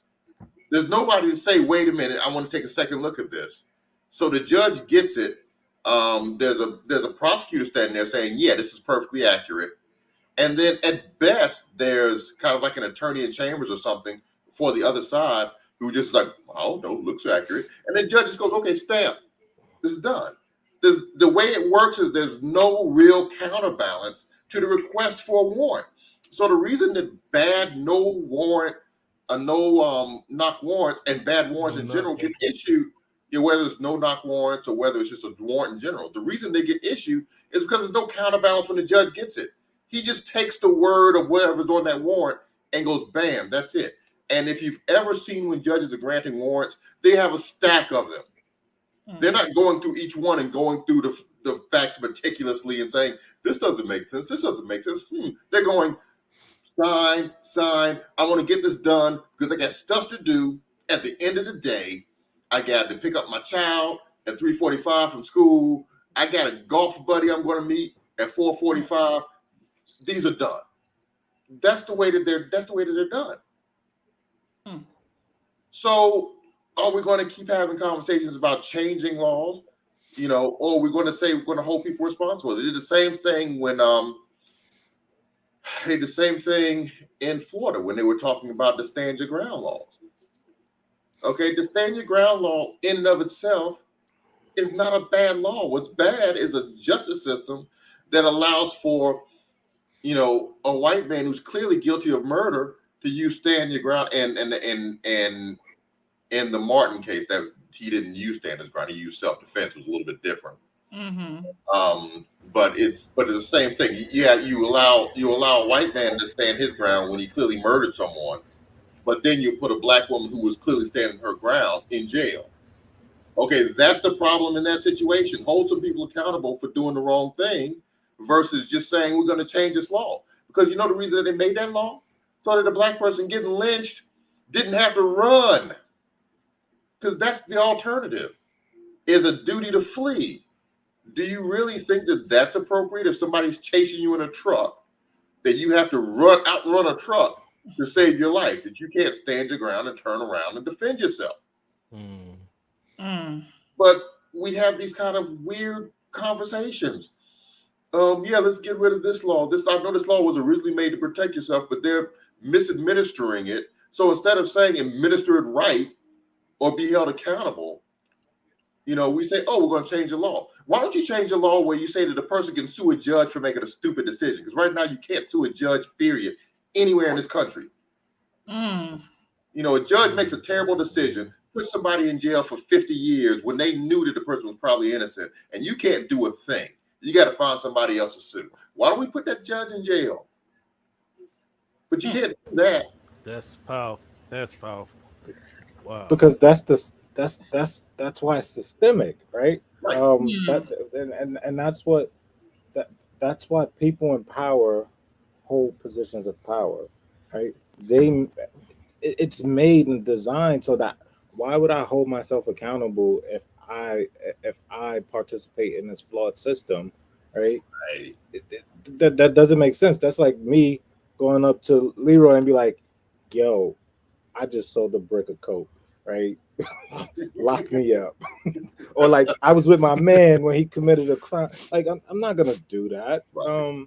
Like and so for us to think that um people in these positions of power are going to turn on themselves, um it's not gonna happen, right? And so our next resort is, well, if you're not going to apply that equitably for me, then take it off the books. It shouldn't apply to you either, right? Mm-hmm. But Mhm. but we're still asking the same people to do us the same due diligence, and that's not going to happen, right? Which is why I'm a firm believer that, you know what, you don't want to do what I'm asked. I'm gonna run for your position. I'm gonna get in there. I'm gonna Mhm. like start to figure out those intricacies that impact me and my people, right? Mhm. And then because I'm not as atrocious as most people, I'm going to figure out how this actually applies to all of us and Mhm. make it equitably, right? Because I also know that if we create laws that are directly um, supposed to impact the injustice that white people have caused black and brown folks, that those same laws, when applied, will harm black and brown people, right? Right. So Mm-hmm. we don't, when we do ask for things, if we're not really thinking things through, it's like, Mhm. oh, let's let, and Penn State, it's like let's penalize this white person for free speech actions, Mhm. right? The moment we set that precedent, right, Right. I can no longer wear a shirt that says I'm a king, right? Because somebody's going to be offended by that, right? And even though it's my Mm. right to freedom of speech, like Mhm. you're like, you're not a king. Who, what bloodline do you come from? And blase blah. So it's like, Mm-hmm. who's going to be harmed um, by us asking for these advocacy things to take place. So I have the final question of today to kind of sum it up and to get final thoughts. So as we talk about, we know that there are so many complex issues and things when it comes to not only understanding but police brutality, but also understanding how the whole system brought this to be, and that this is just only one portion of it. Even as we dug through the court system and how that is flawed, what would everyone's piece of advice be to our community, to those that are directly involved, and how to become a part of the change? Of course, we don't have all the answers, because if we did, we would be on a much larger scale, which one day we're going to be there and we're going to all rejoin together. Like, remember when we talked about this? Because now we have more of a more direct approach that we know is going to be efficient and it's going to work. So what would be everyone's piece of advice just for the community as of right now? Like, as everybody's boots to the ground, everybody's doing something, this conversation is doing something. So what will be your piece of advice?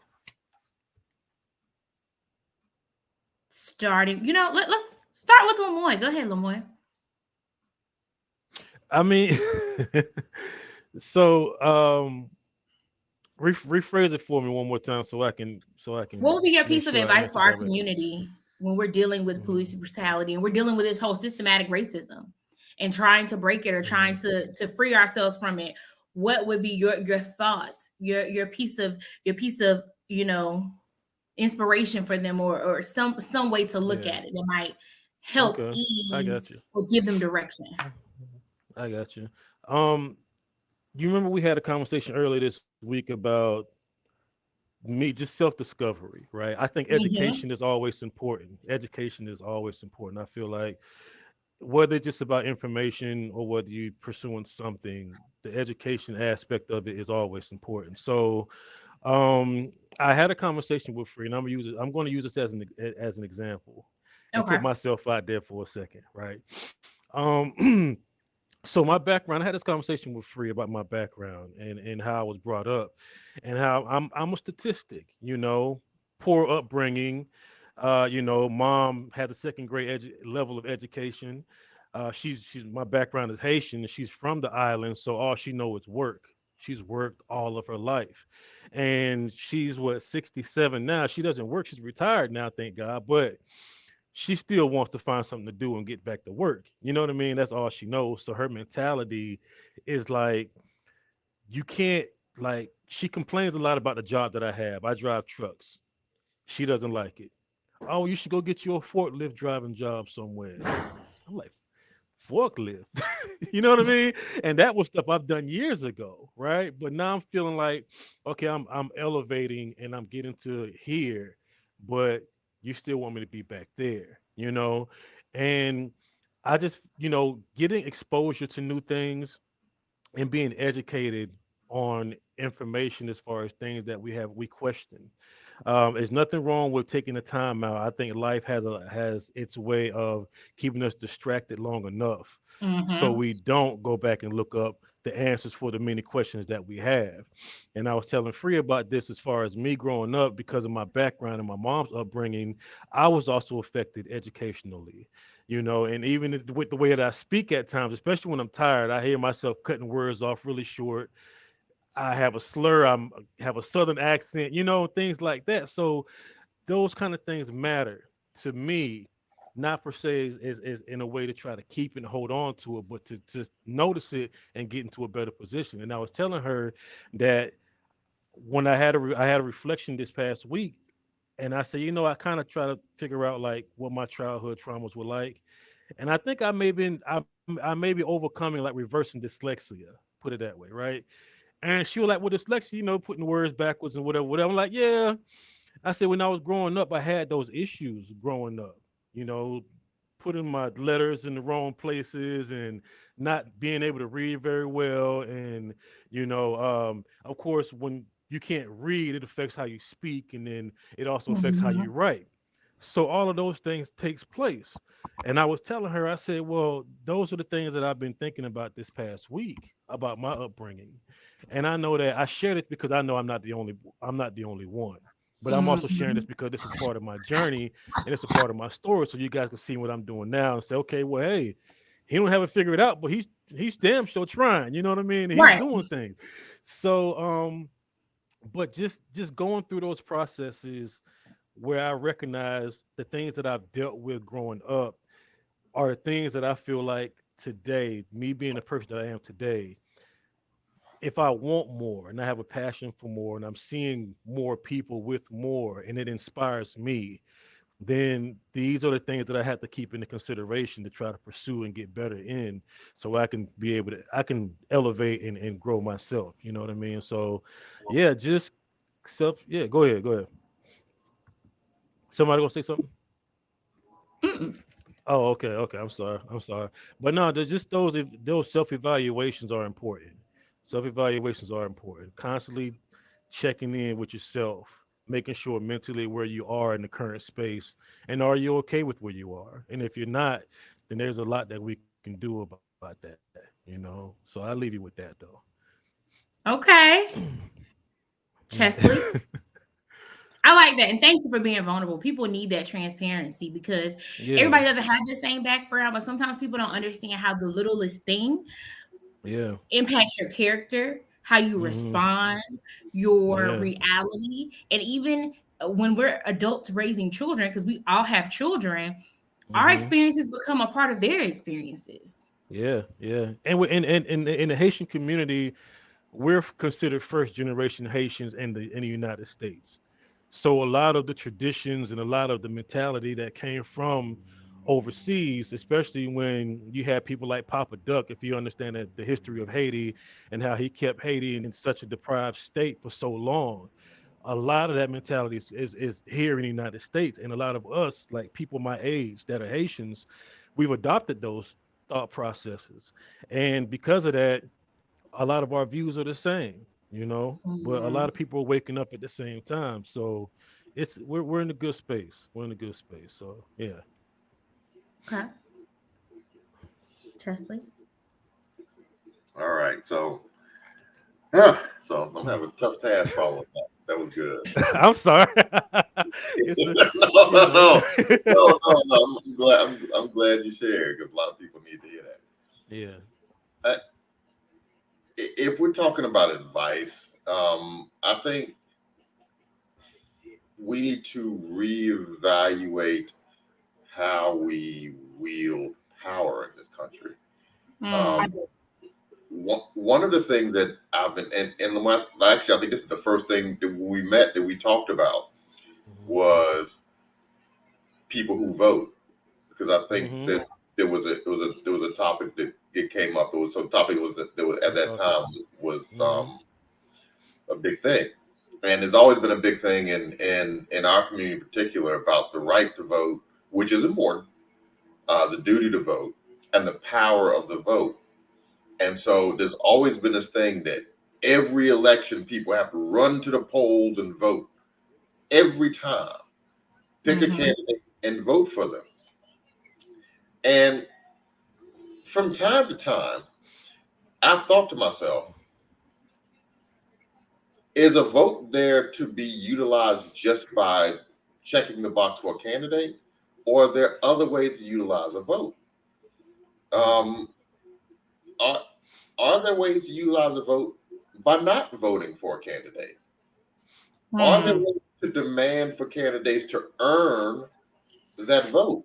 During the vote. And so I think that we need to start expressing our political power in a way that lets people know that this vote has to be earned. You have to give us something for this vote, particularly if it's a vote that you can't win without. Mm-hmm. Because what I think happens much too often, and I think Divine, what he said about us getting out and getting elected, I think that has a lot more power and a lot more credibility than people want to give it. Because I think a lot of us think, oh, if we run for office, we're not going to win. Mhm. Don't have the money. I don't have the time. I don't have the support. They're going to all put things out there against me. And I think people would be surprised. Mhm. I think they would be surprised if they went out and just did it, what would happen? Because number one, people are actually hungry for the literal truth and not just being told what I want to hear. And so a lot of it is if somebody just comes and tells people this is the truth, then a lot of people that they would be surprised who are going to vote for them would vote for them. One thing that has taught me a lot. My wife runs a store, and we she has a lot of trade shows. And so if you've ever done trade shows, you know that sometimes you go to them and there's things like where we met at, which is the Black Flea Market, but then there's your more typical Southern trade show where Mhm. you're sandwiched in between like a guy who's selling porcelain pigs and you know a guy who's selling used car parts, right? Mm-hmm. Mhm. And so a lot of people walking through, so you get to talk to a lot of people, and it is really interesting. There was one lady I remember meeting, and I mean she was like trying to convince me to give Sean Hannity a chance. She would come by periodically and like you got to watch this guy. This is the thing. And she was trying to sell me on not QAnon, but that weird website. I forget the name of it, but the website that they go to, like go to this website or go to this internet place, and the truth is all out there. Da, da, da. And so, Mm-hmm. you know, the first few times she tried it, I was like, this lady's really out of her mind. But Mm-hmm. eventually, I had a conversation with her. And so she starts talking about violent crime and like how we need to put these criminals away. And so I just stopped. I said, "Well, let me tell you about one of my clients. This kid, I got him post conviction, so he had already been convicted. He got convicted of armed robbery. You know what he Mm-hmm. did?" And she's like, "What?" I was like, "He took his girlfriend's cell phone out of her hand and he threw it in oncoming traffic." because he had bought the cell phone for her, and she was talking to another guy on his cell phone. Mm-hmm. He snatched his cell phone through it, no ongoing traffic. And she said, well, what else happened? I was like, oh, that's it. She said, wait a minute, where's the armed robbery? That was the armed robbery. He snatched that cell phone, he threw it in the street. Somebody saw them arguing. They were 16 and 17 years old, respectively. Called the police. Police came. And in the middle of the interrogation, the police officer goes, well, what happened? And she's like, he took my phone. And they looked at him and said, what did you do? He said, I threw it in the traffic. So he got charged with armed robbery and felony destruction of property. Although he got the cell phone from it was one of those cell phones. You remember they used to have the cell phones in the grocery stores. Remember Kroger used to have the cell phones? Yeah. $40. Uh-huh. Yeah, that's where he got it from. It was like, one of those fake me out. You get the phone, and then you get like the Apple carry, you get the Apple case, so it looks like an Apple, but it's like a Blue or Huawei or one of those other phones, right? Right. And so that's what it was. And so, but when they charged it like it was an Apple phone. So it was like $2,200 of destroyed property and armed robbery because he took it by force without consent or permission. So the taking of the property of another with force, strong armed robbery. And he was convicted. Now I got him post conviction, so I didn't do his trial. I would have taken that to trial. They had him plead out. So I get him post conviction, and I get him in a program to get that charge taken off of his record because it's ridiculous. But it's a felony.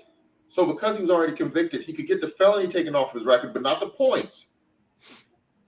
And so anybody who's had to deal with this issue with points and juveniles knows what happens is somebody does a criminal record check. They don't see the crime, but they see the points, which is worse than seeing the crime because now they're sitting there trying to figure out what you did, what you do. And you have to explain to them, well, it was armed robbery, but it wasn't really armed robbery. See, it was just this. So it's a terrible thing. So the lady said, well, how does that happen in America? What do you mean, how does it happen in America? It happens every day. And she's like, it can't happen every day. I said, trust me, it happens every day, hundreds of times a day.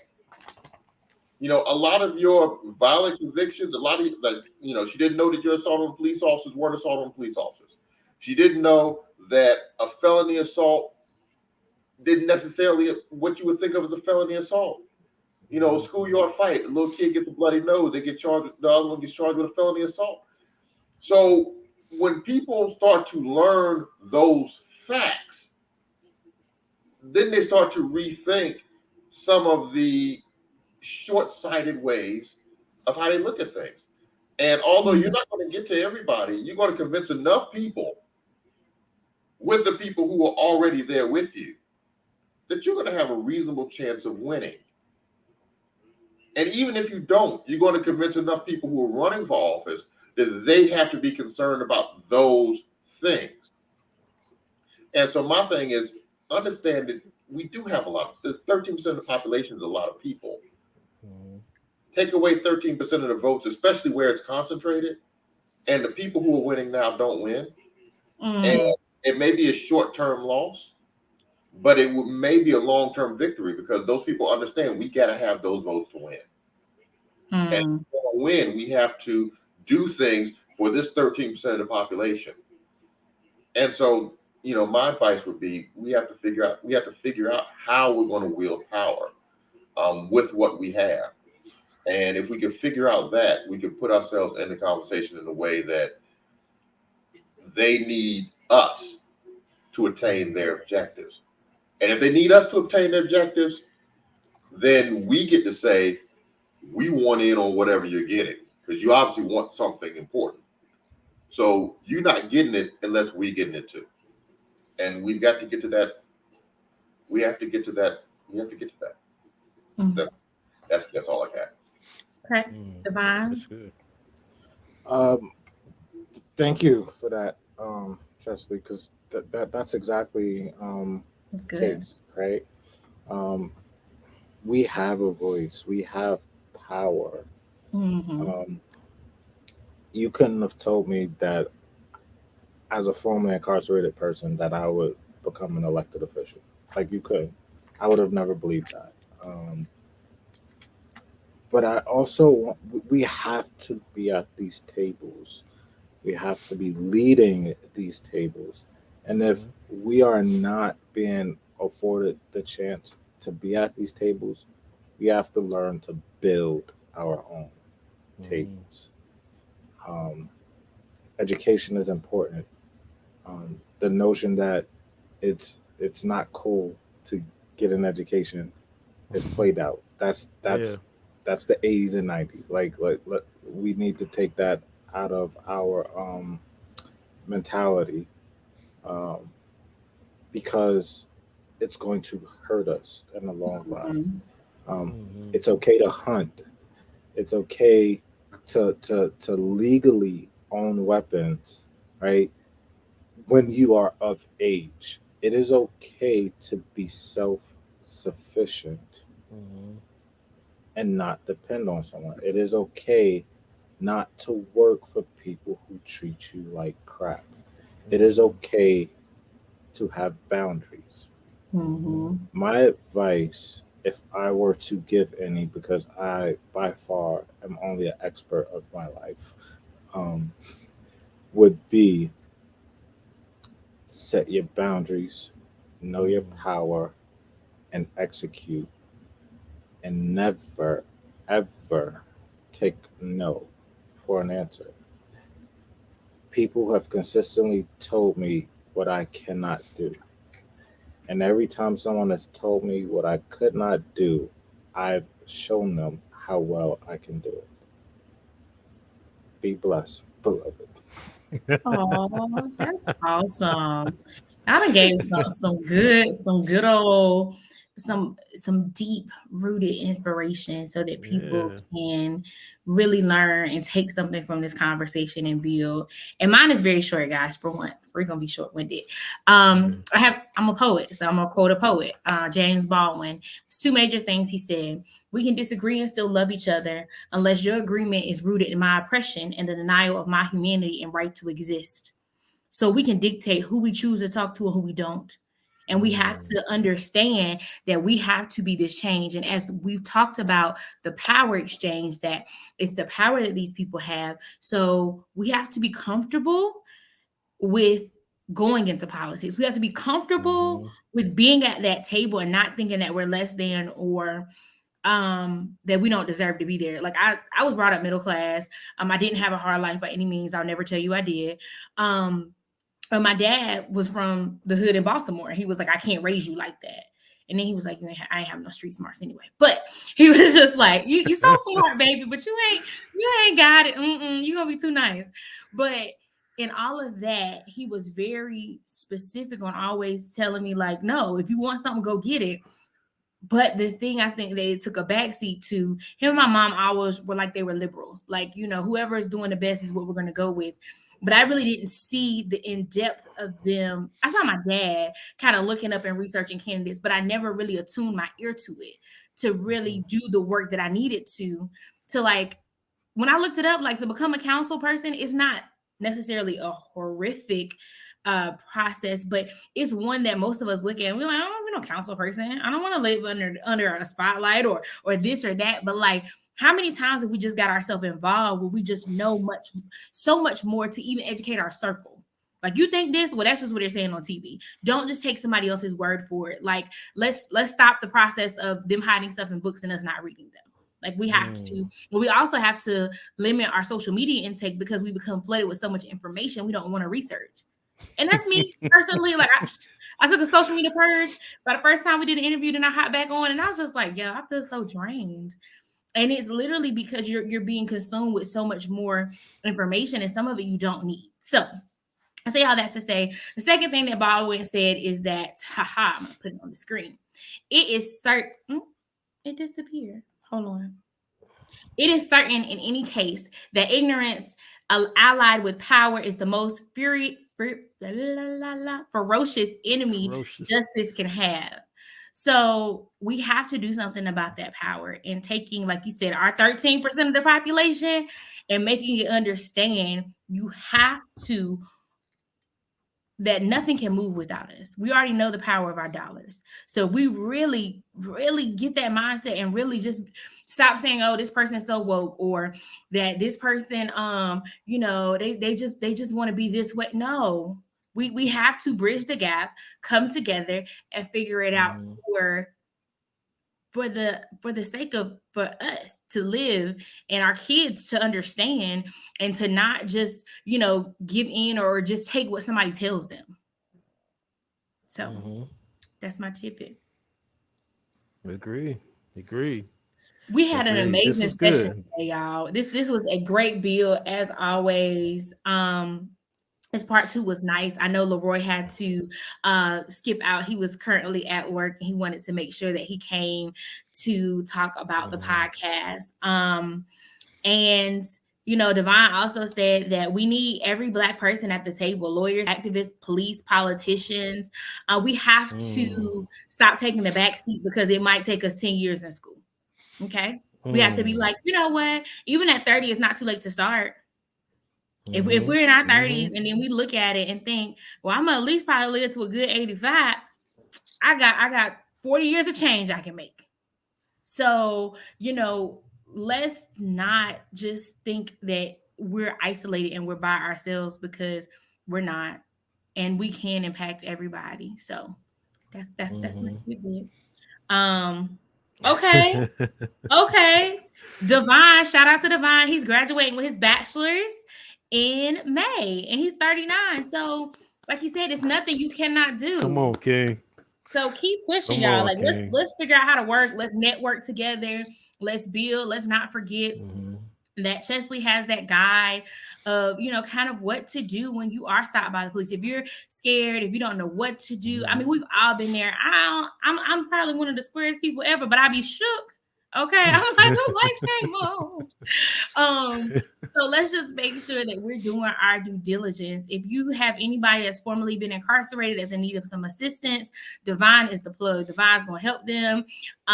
You know what I'm saying? Other than that, Devon like to keep his social, a little clear, peaceful. Okay, he's preserving his peace as he should. Okay, y'all don't forget a lot of stuff in our community does revolve around some mental health. So we always want to make sure that if you're in need of mental health services, that you're going that extra step to find it and or calling somebody. It's healthy. Even if you feel like you're fine, it's healthy. You know what I'm saying? A lot of employers have employee assistant programs and you get free sessions. I know because I use them motherfuckers. Okay, guys, it's important and it's imperative because we have to grow. We have to keep pushing ourselves. Don't forget that all the conversations had, everyone was speaking on their own behalf and not a part of the individual organizations that they may be a part of, okay? So let's make sure if you do take anything from this conversation, understand it is their personal thoughts and opinions, okay? All right. All hearts and mind clear? We all right? Yeah, let me shout out. Can we shout out that comment that just came in? You see it? Oh, that's not Not great job, Phil. Shout out, Mama. Shout out to Moms. Yeah. Mama being grown. Mama ain't even at home. I told about you with a podcast, Mom. I'm just saying, that's my boo, y'all. If y'all know anything, that's literally my best friend, and that's my baby funny. Kate. But and she always is like, y'all need to tag me, and that's why I tagged her in the beginning. Like, she ain't gonna say I ain't tagged her this time. Yeah. But this was fun. This was good. I just want to thank everybody personally for just taking this time out your busy schedules. Thank you. There's a lot going on. There's, funerals that's taking place today and people are just busy. You know what I mean? This is just life. But thank y'all, man. This is imperative. So many people, I believe, when they get a wind of this information, it's life changing. This helps me. And I know if it's going to help somebody, a little old guy like me, and it's going to help a lot of other people out there too. You know what I mean? So thank you guys, man, for real. This is this gonna be the thing. Somebody come back across in like 5 years, like, y'all see this hidden jewel? Yes, we were there. We did it. We talked about that. Oh man, they talked about this 5 years ago.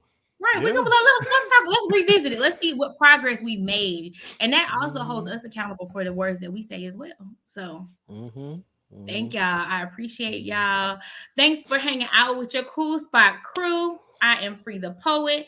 That is Lamoy Decina. If y'all hold tight with us, we just want to thank y'all for always following us. Make sure that you continue to follow the movement on all platforms. If you don't know it, here it goes. You have the Kool Spot on Facebook and Instagram, YouTube. We're the Kool Spot. You have the koolspot.com. You can always follow our Patreon as well. Lamoy Decina on Facebook, Free the Poet NC on Facebook and Instagram, and Miss Rita Free. And if you don't have nothing else to say, we out. You got anything else? Nope. That's right. All right. Check y'all next time. Peace.